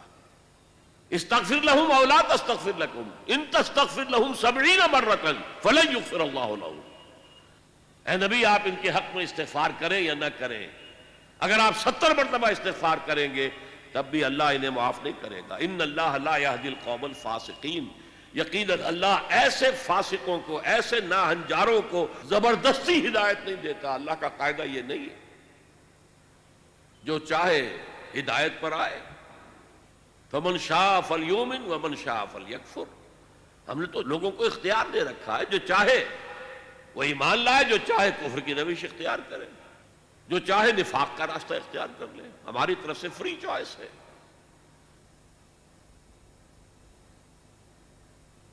اب اس کے بعد ایک واقعہ بیان ہو رہا ہے، اور یہ اصل میں اس سے ایک اندازہ ہوگا کہ یہ منافقت کہاں تک پہنچا دیتی تھی۔ حضور غزوہ بنی المستلق سے واپس تشریف لا رہے تھے، اسی سفر میں وہ واقعہ پیش آیا کہ حضرت عائشہ کا ہار گر گیا، اس کو تلاش کرنے کے لیے آپ دوبارہ گئیں، رفع حاجت کے لیے گئی تھی، وہاں کہیں گر گیا، تلاش کرنے کے لیے گئی تو قافلہ چل پڑا۔ وہ ایک لمبا واقعہ ہے جس پر کہ عبداللہ ابن ابی نے شور مچا دیا، تہمت لگائی زنا کی۔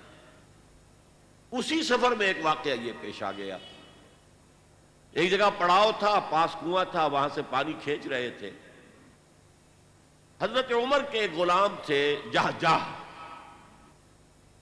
ان کے اور ایک انصاری صحابی کے درمیان کچھ تو میں ہو گئی۔ یہ تو ہمیشہ ان کے ہاں پہلے تو ہوتا ہی تھا، کہیں پانی پینے پلانے پہ جھگڑا اور کہیں گھوڑا آگے بڑھانے پہ جھگڑا ہی جھگڑا رہتا تھا۔ وہ کوئی پرانی عادت عود کر آئی، جھگڑا ہو گیا۔ اب جہجہ نے دہائی دی مہاجرین، وہ کچھ لوگ آ گئے، ادھر سے اس انصاری نے انصار کو بلایا، یا معاشر انصار، ایک گروہ ادھر ایک گروہ ادھر، اور اندیشہ تھا کہ کہیں خانہ جنگی نہ ہو جائے۔ حضور کو خبر ہوئی اور آپ تشریف لائے، آپ نے پیسیفائی کیا، یہ کیا جاہلیت کی باتیں ہیں جو میں سن رہا ہوں، ان چیزوں سے اللہ نے تمہیں نجات دے دی تھی، وَاذْكُرُوا نِعْمَةَ اللَّهِ عَلَيْكُمْ إِذْ كُنْتُمْ أَعْدَاءً فَأَلَّفَ بَيْنَ قُلُوبِكُمْ فَأَصْبَحْتُمْ بِنِعْمَتِهِ إِخْوَانًا۔ اب اس کے بعد تم لوٹ رہے ہو جاہلیت کی طرف۔ خیر وہ حضور تو اس قصے کو فروغ کر کے وہاں سے تشریف لے گئے جہاں بھی آپ کا قیام تھا۔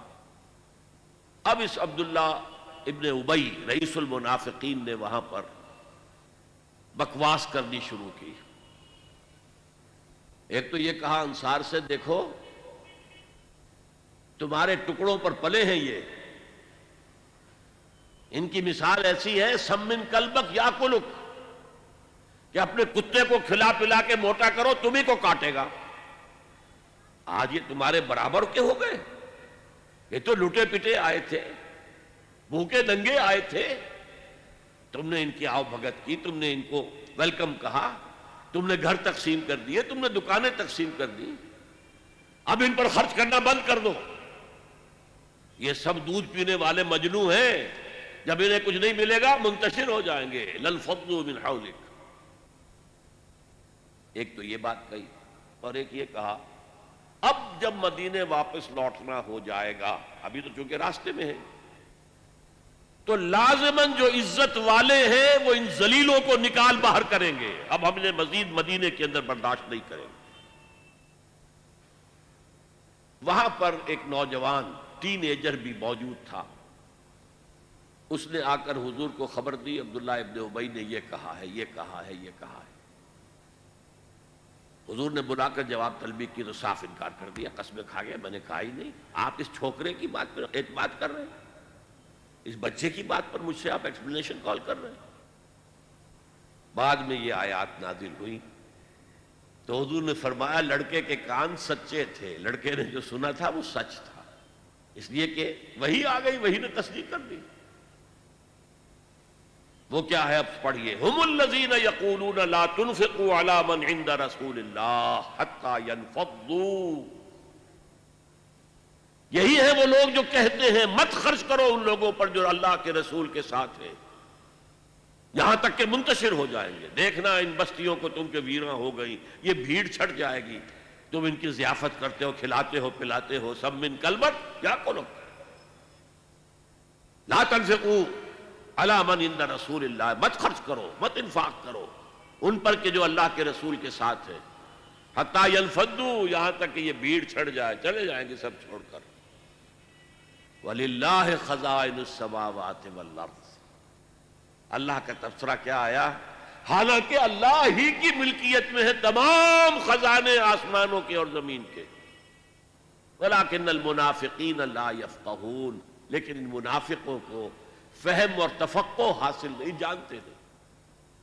اگر ان کے پاس ایمان حقیقی ہوتا تو وہ جانتے کہ اللہ کے خزانوں میں کہیں کوئی کمی نہیں ہے۔ وَلَكِنَّ الْمُنَافِقِينَ لَا يَفْقَهُونَ۔ اور دوسرا جملہ آ گیا، يَقُولُونَ لَئِن رَجَعْنَا إِلَى الْمَدِينَةِ لَيُخْرِجَنَّ الْأَعَزُّ مِنْهَا الْأَذَلَّ، اس نے یہ بھی کہا تھا، یہ کہتے ہیں کہ اگر ہم پہنچ گئے مدینے واپس، لَئِن رَجَعْنَا إِلَى الْمَدِينَةِ لَيُخْرِجَنَّ الْأَعَزُّ مِنْهَا الْأَذَلَّ، تو جو عزت والے ہیں، زیادہ عزت والے، اعز افعل التفضیل پر، کبیر سے اکبر، صغیر سے اصغر، عزیز سے اعز، اعزز ہے اصل میں، اکبر کے وزن پر، اصغر کے وزن پر، لیکن دو زے مل گئی، اعز۔ اسی طرح ذلیل سے اذل، بہت کمزور۔ یہاں اصل میں ترجمے میں تھوڑی سی احتیاط کرنی چاہیے۔ عربی زبان میں ذلیل کے معنی وہ نہیں ہے جو ہماری زبان میں۔ عربی زبان میں ذلیل کہتے ہیں صرف کمزور کو، ہمارے ہاں ذلیل کا لفظ آتا ہے کمینے شخص کے لیے، ذلیل آدمی ہے، بڑا کمینہ انسان، کم ظرف انسان، ورنہ یہ لفظ استعمال کیا حضور نے اللہ تعالی مسلمانوں کے لیے، وَلَقَدْ نَصَرَكُمُ اللَّهُ بِبَدْرٍ وَأَنْتُمْ أَذِلَّةٌ، اللہ تعالیٰ نے تمہاری مدد کی تھی غزوہ بدر میں اور تم لوگ بہت کمزور تھے۔ تو یہاں پہ ان کا جو عزت والے ہیں، صاحب ثروت ہیں، صاحب اقتدار ہیں، وہ ان کمزوروں کو ان ذلیلوں کا مطلب کمزوروں کو نکال باہر کرے. مفلوق الحال ہے یہ تو، ان کے پاس ہے کیا؟ وَلِلَّهِ الْعِزَّةُ وَلِرَسُولِهِ وَلِلْمُؤْمِنِينَ. حالانکہ حقیقت اگر یہ جانتے ہوتے تو انہیں معلوم ہوتا کہ عزت حقیقتاً صرف اللہ کے لیے ہے اور اس کے رسول کے لیے ہے اور اہل ایمان کے لیے. وَلَكِنَّ الْمُنَافِقِينَ لَا يَعْلَمُونَ. لیکن یہ منافق لوگ جانتے نہیں. یہ نفاق کے مرض کی کیفیات، سائنز اینڈ سمپٹمز سب بیان ہو گئے، پروگنوسس بیان ہو گیا، کہاں تک یہ لے جا سکتا ہے، کس ہلاکت تک، کہ فی الدرک الاسفل من النار، آخرت میں جہنم کے سب سے نچلے طبقے میں، اور دنیا میں رسول کے استغفار سے محروم. اب دیکھیے جو میں نے کہا تھا، ہر مرض کے ساتھ ہمارے ہاں ڈسکشن ہوتی علاج. دوسرے رکوع کی 3 آیات میں علاج ہے. اس ترتیب سے شاید کبھی آپ نے اس پر غور نہ کیا ہو. اور علاج کی 2 قسمیں ہیں، پریونٹیو اور curative. Prevention is better than cure. Prevention بہتر ہے، مرض کو ہونے مت دو. تو پہلی بات وہ ہے کہ جو اس نفاق کو آپ سے دور رکھے گی اس کی انفیکشن ہوگی ہی نہیں. اور وہ کیا ہے؟ یا ایھا الذین آمنوا لا تلھکم اموالکم ولا اولادکم عن ذکر اللہ. اہل ایمان دیکھنا، تمہیں تمہارے مال اور تمہاری اولادیں اللہ کے ذکر سے غافل نہ کر دیں. دوام ذکر، ہر وقت اللہ کو یاد کرو. نماز تو خیر ہے ہی اللہ کے ذکر کے لیے، اس کے علاوہ ذکر. جمعے کے بارے میں بھی فرمایا ہے فَإِذَا قُضِيَتِ الصَّلَاةُ فَانتَشِرُوا فِي الْأَرْضِ وَابْتَغُوا مِنْ فَضْلِ اللَّهِ وَاذْكُرُوا اللَّهَ كَثِيرًا لَعَلَّكُمْ تُفْلِحُونَ. یہ نہ سمجھا کہ بس ذکر تو نماز میں ہم کر آئے، اب کوئی اور ذکر نہیں. کثرت سے ذکر کرو. وہ آیات ہم پڑھ چکے ہیں، الَّذِينَ يَذْكُرُونَ اللَّهَ قِيَامًا وَقُعُودًا وَعَلَى جُنُوبِهِمْ. وہ لوگ جو اللہ کو یاد رکھتے ہیں کھڑے ہوئے، بیٹھے ہوئے، لیٹے ہوئے، ہر حال. اور اس کی شکلیں کیا ہیں؟ بدقسمتی سے ہمارے ہاں اہل تصوف کے جو مختلف مسلک ہیں، انہوں نے ذکر اذکار کے اپنے اپنے طریقے اختیار کیے. مراقبے بھی ہوتے ہیں، ذکر بالجہر بھی ہوتا ہے، ذکر خفی بھی ہوتا ہے، پھر ضربیں بھی لگتی ہیں. لا الہ الا اللہ، ضرب لگاؤ اپنے قلب پر، مختلف. لیکن حقیقت کے اعتبار سے سمجھئے ذکر کہتے کسے؟ ذکر کے معنی ہے استحضار اللہ فی القلب، اللہ کو دل میں موجود رکھنا، دل سے، دل کا تعلق اللہ سے ٹوٹنے نہ پائے. یہ جو چیزیں ہیں جنہیں ہم ذکر کہتے ہیں وہ ذرائع، طریقے ہیں ذکر کے. کس طریقے سے ذکر کرو؟ اللہ کیسے تمہارے قلب کے اندر موجود رہے؟ نمبر 1، الذکر. الذکر، دی ریممبرنس. دی ریممبرنس از قرآن، تلاوت قرآن. انا نحن نزلنا الذکر وانا لہ لحافظ. اس کا نام ہی ہے ذکر. ہم ہی نے اس الذکر کو نازل کیا ہے اور ہم ہی اس کے محافظ ہیں. الذکر، قرآن مجسم ذکر ہے، سراپا ذکر ہے، مؤثر ترین ذکر ہے، الذکر ہے. نمبر 2، اقیم الصلاۃ للذکری. میری یاد کے لیے نماز قائم کرو. 5 دفعہ اپنے معمولات سے نکلو. صبح بستر سے اٹھو فجر کے وقت اور اللہ کو یاد کرو، مجھے یاد کرو. اور یہ نماز ہے، یہ ایک طرح کا جامع ذکر ہے.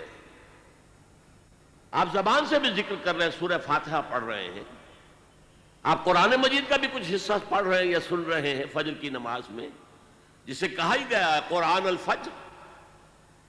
اقم الصلاۃ لدلوک الشمس الی غسق اللیل وقرآن الفجر. نماز کو قائم رکھا کرو سورج کے ذرا ڈھلنے سے لے کر رات کے تاریک ہو جانے تک. اور خاص صبح کے وقت قرآن کا پڑھنا، یعنی فجر کی نماز میں طویل قرات ہونی چاہیے، طویل قرات۔ کم سے کم حضور کا جو معمول سامنے آتا ہے وہ 5 رکوع، 3 رکوع پہلی رکعت میں، 2 دوسری میں۔ جمعے کے روز سورہ سجدہ، الف لام میم السجدہ، سورہ سجدہ 3 رکوع پہلی رکعت میں، اور سورۃ الدہر 2 رکوع دوسری سورت میں۔ باقی نمازوں میں، مغرب میں، عشاء میں آپ کم پڑھیں۔ اور حکمت کیا رکھی ہے؟ سورج کے ڈھلکنے کے بعد سے لے کر یہ رات تک تو گویا کہ نماز ہی ہے، نماز ہی ہے۔ آپ نکلے، آئے پھر گئے۔ سردیوں میں تو معلوم ہوتا ہے کہ بس پھیرا لگ رہا ہے، ظہر پڑھ کر تھوڑا سا وقت گزرا ہے، عصر آ گئی، عصر پڑھ کر تھوڑا سا وقت گزرا ہے، مغرب آ گئی، پھر تھوڑی دیر کے بعد عشاء آ گئی۔ اقم الصلاۃ لدلوک الشمس الی غسق اللیل وقرآن الفجر۔ لیکن یہ کس لیے ہے؟ اقم الصلاۃ لذکری۔ اس میں عرض کر رہا تھا جامع ہے، زبان بھی ذکر کر رہی ہے، اللہ اکبر، سبحان ربی العظیم، سبحان ربی الاعلی، اور جسم بھی ذکر کر رہا ہے۔ آپ کھڑے ہیں جھک کر قنوت، پھر آپ رکوع میں گئے ہیں، آپ کے ذکر کے ساتھ آپ کا جسم بھی اللہ کے سامنے جھک رہا ہے، پھر اس کی فائنل شکل سجدہ۔ اور حضور نے فرمایا ہے اقرب ما یکون العبد الی اللہ فی السجود، انسان قریب ترین جو اللہ سے ہوتا ہے وہ سجدے کی حالت میں ہوتا ہے، کیونکہ انسان میں اصل چیز کیا؟ تکبر۔ اور سجدہ کیا ہے؟ پیشانی آپ نے زمین پر ٹکا دی تو تکبر کی نفی ہو گئی، اگر ہمیں کوئی احساس ہو۔ اور حضور فرماتے ہیں کہ جب سجدہ کرو تو یوں محسوس کرو کہ تم نے اللہ کے قدموں میں اپنا سر رکھ دیا ہے۔ اور حفیظ جالندری کا ایک بڑا پیارا شعر ہے، سرکشی نے کر دیے دھندلے نقوش بندگی۔ ہمارے ماتھے پر بندگی کے آثار اور نشان ہونے چاہیے تھے، سرکشی، بغاوت، تکبر نے دھندلے کر دیے ہیں۔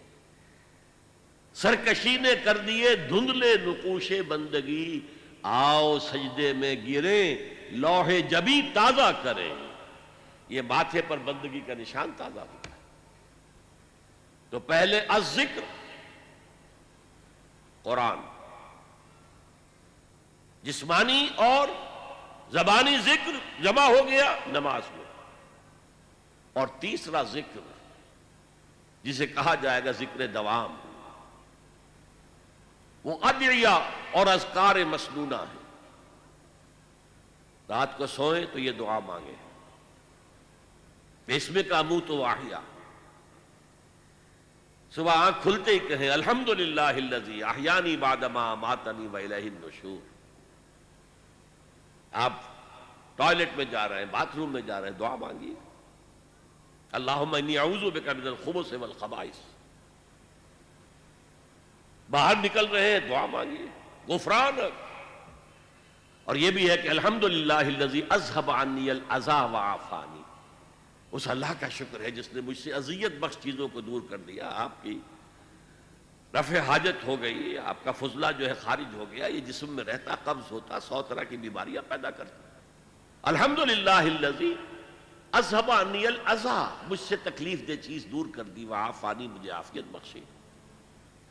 گھر سے نکل رہے ہیں مسجد کے لیے تو دعا ہے، مسجد میں داخل ہو رہے ہیں تب دعا ہے، مسجد کے اندر تو ہے ہی دعا نماز، باہر نکل رہے ہیں پھر دعا ہے، گھر میں داخل ہو رہے ہیں پھر دعا ہے، بازار میں جا رہے ہیں تو دعا ہے، بازار سے واپس آئے ہیں تو دعا ہے، سفر پر جا رہے ہیں تو دعا ہے، واپس آئے ہیں تو دعا ہے، آئینہ دیکھا ہے تو دعا ہے۔ زندگی کے ہر عمل کے ساتھ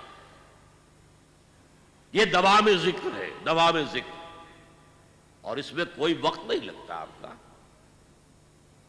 اور 2 نسبتیں قائم ہو گئیں، دعا اللہ سے کی جا رہی ہے، اللہ کا ذکر ہو گیا، اللہ سے تعلق قائم ہو گیا۔ اور چونکہ یہ مسنون دعائیں ہیں، حضور دعائیں مانگتے تھے، تو ہمارا تعلق محمد الرسول اللہ کے ساتھ قائم ہو گیا، 2 نسبتیں قائم ہو گئی۔ وقت کیا لگا؟ جب داخل ہوتے آئبون تائبون لربنا حامدون، یہ اگر آپ نے کہہ دیا کون سا وقت لگا؟ یہ تیسرا ہے ذکر کا سب سے بڑا طریقہ۔ چوتھا ذکر پھر ہو سکتا ہے کہ کوئی مرشد ہو، اور مرشد کون ہوتا ہے؟ جو انسان کی نفسیاتی بیماریوں سے واقف ہو جاتا ہے، روحانی بیماریوں کو جانتا ہے۔ جیسے آپ کسی ڈاکٹر کے پاس جاتے ہیں، طبیب کے پاس، وہ آپ کی تشخیص کرتا ہے آپ کا کون سا عضو جو ہے اس میں خرابی آئی ہے۔ اسی طرح ایک ماہر روحانی یا نفسیاتی معالج جو ہے وہ سوچے گا اور دیکھے گا کہ آپ کا مرض کیا ہے۔ آپ میں حب دولت زیادہ ہے، اس کی فرسٹریشن ہے، یا حب شہرت تھی وہ نہیں مل رہی ہے تو فرسٹریشن ہے، کیا چیز ہے آپ کی؟ اور اس کے حوالے سے ذکر تجویز کرے گا، تم فلاں آیت جو ہے وہ پڑھتے رہا کرو۔ یہ ہے پی پی۔ جیسے ہر مریض کی تشخیص علیحدہ ہے، اس کا ذکر علیحدہ ہے۔ ایک ماہر امراض روحانی سجسٹ کرے۔ اب اس کو پھر ہمارے صوفیہ نے باقاعدہ نظام بنا دیا ہے، یہ اس مسلک کا طریقہ ذکر ہے، یہ اس کا، ان کے لیے کوئی ثبوت نہیں، نہ قرآن سے نہ حدیث سے۔ تو فرمایا یا ایھا الذین آمنوا لا تلہکم اموالکم ولا اولادکم عن ذکر اللہ۔ اہل ایمان دیکھنا غافل نہ کرنے پائیں تمہیں تمہاری اموال اور تمہاری اولاد اللہ کے ذکر سے۔ دوا میں ذکر ہے تو نفاق قریب نہیں آئے گا۔ آپ کو معلوم ہے کہ جسم کمزور ہو جاتا ہے، جسم کا دفاعی نظام جو ہے کمزور ہو جاتا ہے، تب بیکٹیریا آپ پر حملہ آور ہو سکتے ہیں، ورنہ ریزسٹنس ہے اندر تو چاہے بیکٹیریا کتنے ہی ہو آپ پر حملہ آور نہیں ہو سکتے۔ یہ ایچ آئی وی جو چل رہا ہے وہ ڈیفنس میکینزم ختم ہو جاتا ہے۔ ایڈز میں ہوتا کیا ہے؟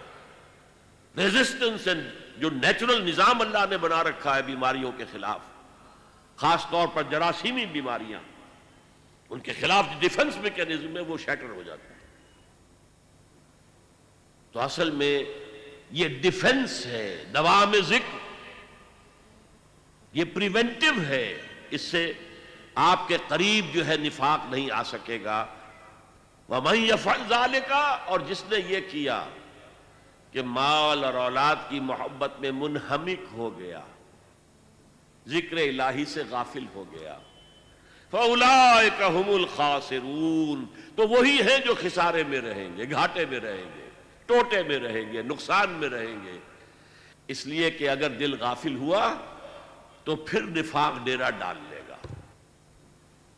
حضور فرماتے ہیں کہ جب انسان غافل ہوتا ہے تو شیطان اپنی تھوتنی، یہ تھوتنی جو ہے سور کے منہ کو کہتے ہیں تھوتنی، تو شیطان اپنی تھوتنی جو ہے وہ انسان کے دل پر لگا دیتا ہے اور پھونکے مارتا ہے۔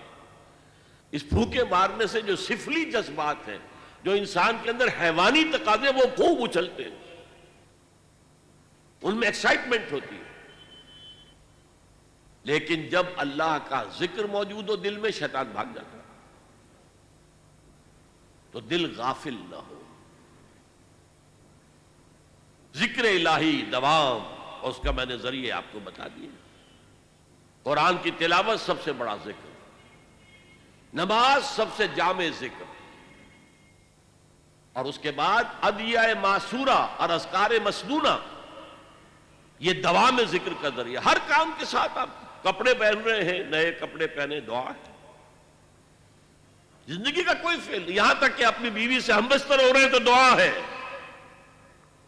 خالص حیوانی تقاضا پورا کرنے چلے، دعا ہے پہلے۔ یہ دوام ذکر کا ذریعہ ہے۔ یا ایھا الذین آمنوا لا تلہکم اموالکم ولا اولادکم عن ذکر اللہ ومن یفعل ذلک فاولئک هم الخاسرون۔ اور یہاں وہ آیت پھر میں آج آپ کو کوٹ کر دوں، آیت نمبر 24 سورہ توبہ کی۔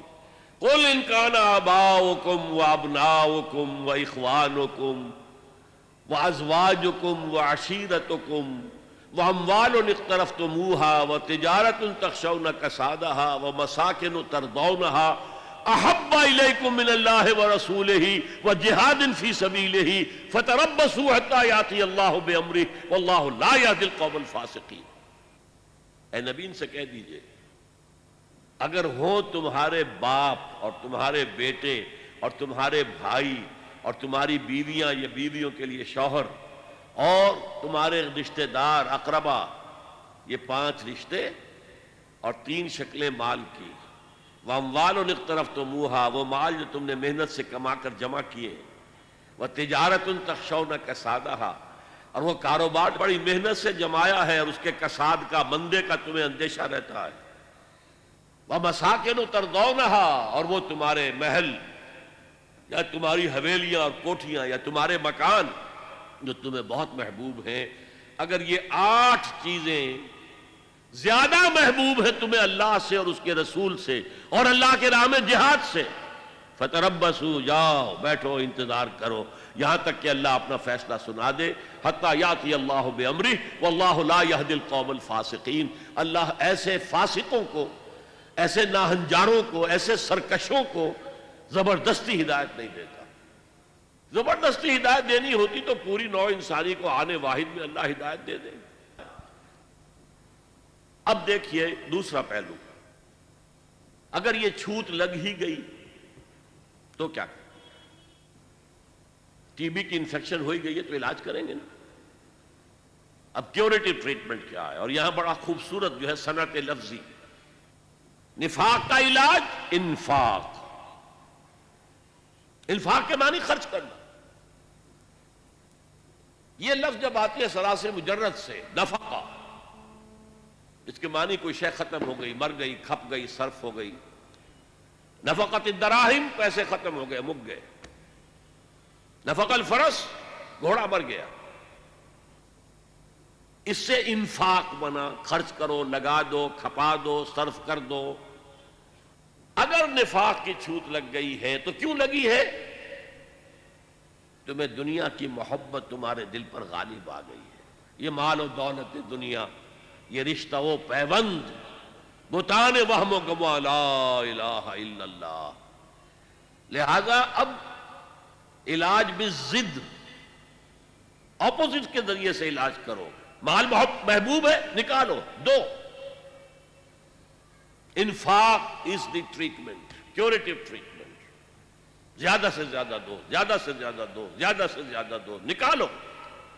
اس سے تمہارے دل میں جو چھوت لگ گئی تھی نفاق کی، میں نے بتایا نا کہ یہ صنعت لفظی نفاق، نفاق بنا ہے نفقن سے، جس کے معنی ہے سرنگ، یا نافقہ، گوہ کا بل جس کے 2 منہ ہوتے ہیں، اس سے بنا ہے نفاق اور منافقت۔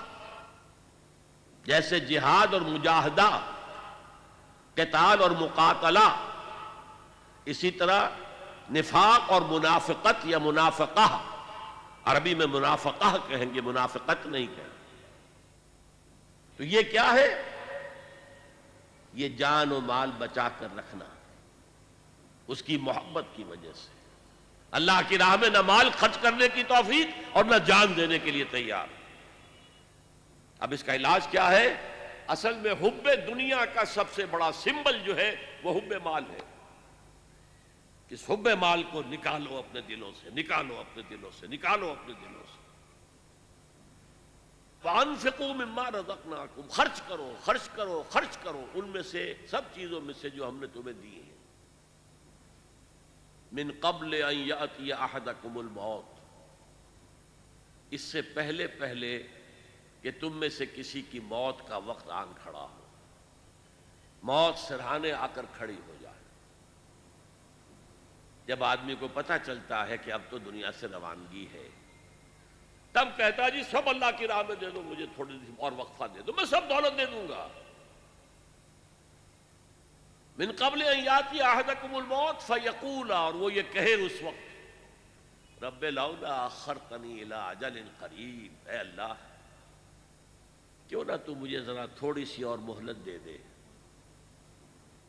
فاصدق، تو میں سب صدقہ کر دوں گا، واکن من الصالحین، اور میں نیکوکاروں میں سے ہو جاؤں گا۔ وَلَن يُؤَخِّرَ اللَّهُ نَفْسًا إِذَا جَاءَ أَجَلُهَا، اور سن لو اللہ تعالیٰ کسی کی اجل کو جب کہ اس کا وقت آ جائے مؤخر نہیں کرے گا، کوئی مہلت نہیں ملے گی۔ وَاللَّهُ خَبِيرٌ بِمَا تَعْمَلُونَ، اور اللہ خوب باخبر ہے اس سے جو تم کر رہے ہو۔ اگر مہلت مل گئی تو وہی کچھ کرو گے، اللہ جانتا ہے، وہ تمہاری گھٹی کے اندر پڑ چکی ہے، مال کی محبت، دنیا کی محبت۔ لہذا اب موت کا وقت آ گیا ہے تو اس کے ٹلنے کی کوئی سبیل نہیں۔ آپ نے دیکھا ان 11 آیات میں طب کی اصطلاح کے مطابق یہ نفاق کا مرض، روگ، فی قلوبہم مرض، یہ کہاں سے شروع ہوتا ہے؟ ضعف ایمان اور نفاق میں ڈفرینشیٹنگ لائن کیا ہے؟ نفاق کی پہلی علامت، پہلی سٹیج جھوٹ، جھوٹے بہانے۔ دوسری سٹیج قسمیں کھانا۔ تیسری اور فائنل سٹیج جو بھی اسلامی تحریک کا قائد ہے اس سے دشمنی ہو جانا، اور جو صادقین ہیں جو آگے بڑھ کر جان اور مال کھپا رہے ہیں ان سے نفرت ہو جانا، ان سے دشمنی ہو جانا۔ This is the final stage, this is the point of no return. اب تو اللہ کی طرف سے نبی کا استغفار بھی رد، اور آخرت میں عذاب الہی کی بدترین صورت، فی الدرک الاسفل من النار۔ اور جو عداوت جس درجے کی ہو جاتی ہے وہ عبداللہ ابن ابی کے قولوں میں ہم نے پڑھ لیا۔ علاج کیا ہے؟ دوام ذکر الہی، الذین یذکرون اللہ قیاما وقعودا وعلی جنوبہم۔ اور اگر چھوت لگ جائے تو انفاق، خرچ کرو، خرچ کرو، خرچ کرو، خرچ کرو۔ یہاں تک کہ پوچھا گیا کہ قرآن مجید میں اتنا زور دیا جا رہا ہے انفاق پر، خرچ کرو، خرچ کرو، خرچ کرو، کتنا خرچ کریں؟ فرمایا گیا یسألونک ماذا ينفقون قل العفو، جو بھی تمہاری ضرورت سے زیادہ ہے دے ڈالو۔ یہ ہے نفاق کی حقیقت، اور نفاق سے بچاؤ کی شکل، اور نفاق کا مرض لاحق ہو جائے تو اس کے علاج کی صورت۔ اللہ تعالی ہمیں اس نفاق سے پاک کرے۔ ایک غلطی مت کیجیے گا، مسلمان بے عمل ہو کبھی اسے منافق نہ کہیے گا۔ کسی کو ہم منافق قرار نہیں دے سکتے۔ اس کی بے عملی یا بد عملی بھی اگنورنس کی وجہ سے ہو سکتی ہے، ایمان کے ضعف کی وجہ سے ہو سکتی ہے، ضعف ارادہ کا مریض ہو سکتا ہے کہ ایک شخص کچھ کام کرنا چاہتا ہے، ہمت نہیں ہے، نیورستینیا ہے، اعصابی مریض ہے، جو بھی کچھ ہے منافق نہیں۔ منافق کون ہوگا آج کے دور میں؟ جو اللہ کے دین کے غلبے کی کسی تحریک میں شامل ہو، اور پھر جب ڈسپلن کے تقاضے آئے اور جب جان اور مال کے خرچ کرنے کے تقاضے آئے تو پیچھے ہٹنا شروع کرے۔ پھر وہ ارتداد، سورہ مائدہ میں اس کا نقشہ کھینچا گیا ہے، یا ایھا الذین آمنوا من یرتد منکم عن دینہ فسوف یأتی اللہ بقوم یحبونہ ویحبونہ۔ اے اہل ایمان، اگر تم نے پسپائی اختیار کی اپنے دین سے تو اللہ تمہیں ہٹا کر اور قوم لے آئے گا جس سے وہ محبت کرے گا اور وہ اس سے محبت کرے گا۔ تو اللہ تعالیٰ سے دعا کیجئے، اللہم طہر قلوبنا من النفاق، اے اللہ ہمارے دلوں کو نفاق سے پاک کر دے۔ اللہم ربنا لا تجعلنا من المنافقین، اے اللہ ہمیں منافقوں میں شامل نہ کیجو۔ اللہم وفقنا ان نجاہد فی سبیلک باموالنا وانفسنا، اے اللہ ہمیں توفیق دے کہ تیری راہ میں جہاد کریں اور اس میں اپنے مال اور جانیں کھپائیں اور خرچ کریں۔ اللہم ارزقنا شہادتا فی سبیلک، اور اے اللہ ہمیں اپنی راہ میں شہادت کی موت عطا فرما۔ اللہم انصر من نصر دین محمد صلی اللہ علیہ وسلم من کانوا وحیث کانوا، اے اللہ اپنے ہر اس بندے کی مدد فرما جو تیرے نبی کے دین کی خدمت کر رہا ہو، وہ کوئی بھی ہو، کہیں بھی ہو۔ وَاجْعَلْنَا مِنْهُمْ، اور اے اللہ ہمیں بھی ان کے ساتھ شامل ہونے کی توفیق عطا فرما۔ وَاخْذُلْ مَنْ خَذَلَ دِينَ مُحَمَّدٍ صلی اللہ علیہ وسلم مَنْ كَانُوا وَحَيْثُ كَانُوا، اے اللہ ہر اس شخص کو ذلیل اور رسوا کر دے جو تیرے نبی کے دین سے روگردانی کر رہا ہو، خواہ وہ کوئی بھی ہو، کہیں بھی ہو۔ وَلَا تَجْعَلْنَا مَعَهُمْ، اے اللہ ہمیں ان کے ساتھ شامل نہ ہونے دیجو، ہمیں اپنی پناہ میں لے لیجو، ہم کہیں ان کے دھوکے میں آ کر ان کے ساتھ شامل نہ ہو۔ اللہم اغفر لآبائنا وامہاتنا ولجمیع المؤمنین والمؤمنات والمسلمین والمسلمات الاحیاء منہم والاموات انک سمیع مجیب الدعوات۔ اللہم اشف مرضانا، اللہم اشف مرضانا، اللہم اشف مرضانا، وصلی اللہ تعالی علی خیر خلقہ محمد وآلہ واصحابہ اجمعین برحمتک یا ارحم الراحمین۔ مجھے ہمارے ایک ساتھی نے یاد دلایا ہے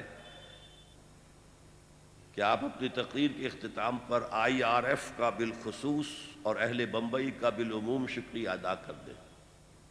واقعہ صحیح مجھے یاد دہانی کی گئی ہے، جتنا اہتمام کیا ہے IRF نے میرے لیے، اور جس کی بدولت آپ لوگ یہاں اتنی کثیر تعداد میں جمع ہیں، اس کے لیے میں ان کا ممنون ہوں۔ اور پھر جس طرح کی وہ ریکارڈنگ کر رہے ہیں، جس طرح کے انہوں نے خرچ کیے ہیں، یہ ویڈیوز جہاں جہاں بھی جائیں گے وہاں تک اللہ کا پیغام پہنچے گا، اس میں یقیناً میرے لیے بھی اجر و ثواب رہے گا، یہ میرا صدقہ جاریہ رہے گا، میرے مرنے کے بعد بھی یہ چیزیں رہیں گی۔ اور پھر جو لوگ یہ کام کر رہے ہیں، محنت کر رہے ہیں، پیسے خرچ کر رہے ہیں، بھاگ دوڑ کر رہے ہیں، ان کے والنٹیئرز جس طرح میں نے دیکھا ہے مصروف ہیں، ڈسپلن کے ساتھ کام کر رہے ہیں، ہر چیز بڑی منظم ہے، تو میں ان سب حضرات کے لیے اللہ سے دعا بھی کرتا ہوں اور ان سب کا شکریہ بھی ادا کرتا ہوں، اور آپ سب حضرات کا بھی شکریہ ہے۔ مجھے معلوم ہے روزانہ آنا اور ہر روز تعداد بڑھنا، آج شاید سب سے زیادہ تعداد ہو گئی ہے، ویسے بھی الوداعی خطاب تھا، میرا اپنا اندازہ تھا کہ یہ 10 دن کا پروگرام مسلسل ہوگا تو رفتہ رفتہ کچھ حاضری کم ہوتی جائے گی۔ میں نے یہاں جو برعکس صورت دیکھی ہے تو واقعہ یہ ہے کہ اس سے حوصلہ ملا ہے کہ نہ ہو مایوس اقبال اپنی کشت ویراں سے، نہ ہو نا امید اے اقبال اپنی کشت ویراں سے، نہ ہو نومید، ذرا نم ہو تو یہ مٹی بہت زرخیز ہے ساقی۔ مسلمانوں کے اندر ایک امنگ ہے، ایک ولولہ ہے، ایک خواہش ہے۔ اللہ کرے کہ قرآن مجید کی رہنمائی، میں اپنی رہنمائی نہیں کہہ رہا، قرآن مجید کی رہنمائی، میں تو ایک ذریعہ ہوں۔ جیسے حضور نے حضرت علی سے کہا تھا، یا علی ان یہدی اللہ بک رجلا واحدا خیر لک من حمر النعم، اگر اللہ تعالیٰ تمہارے ذریعے سے کسی ایک آدمی کو بھی ہدایت دے دے، دیکھیں کس قدر خوبصورت انداز ہے، تم ہدایت دینے پر قادر نہیں ہو اے علی، اللہ تمہارے ذریعے سے ہدایت دے دے، لن یہدی اللہ بک رجلا واحدا خیر لک من حمر النعم، تو تمہارے لیے سرخ اونٹوں سے بڑی دولت ہے یہ۔ تو اللہ تعالیٰ میرے اس بیان القرآن کے ذریعے سے، قرآن مجید کی تشریح و توضیح کے ذریعے سے، حقائق قرآنی کو خطابات کے ذریعے سے جو عام کرنے کی مجھے توفیق دے رہا ہے، تو میں اسے اپنے حق میں بھی اللہ کا فضل اور کرم سمجھتا ہوں، اور جہاں جہاں تک بھی اس کا اثر و نفوذ پہنچے گا، میرا اللہ تعالیٰ کی طرف یہ کلیم رہے گا کہ اللہ مجھے اس کے ثواب میں سے اجر کا میرا جو ہے حصہ ملتے رہنا چاہیے، اور آپ میں سے جو بھی اس کے اندر لگ جائے گا، کھپ جائے گا، اس کا اجر محفوظ ہوگا، اس کے اجر میں کوئی کمی نہیں ہوگی، بغیر ان ينتقص من اجرہ شیء۔ لیکن اگر میرے ذریعے سے اللہ نے آپ کو اس کام میں لگا دیا، متوجہ کر دیا، تو مجھے اس کا اجر ملتا رہے گا۔ بہرحال میں آپ سب کا مشکور ہوں، ممنون ہوں، دعا کرتا ہوں کہ جو کچھ میں نے بیان کیا ان 10 دنوں میں، اس سے دین کی ایک حقیقت آپ کے سامنے نکھر کر آ گئی ہو، اور آپ اس کو عملاً اختیار کرنے کے لیے عزم مصمم کر لیں۔ اقول قولی ھذا واستغفر اللہ لی ولکم ولسائر المسلمین والمسلمات۔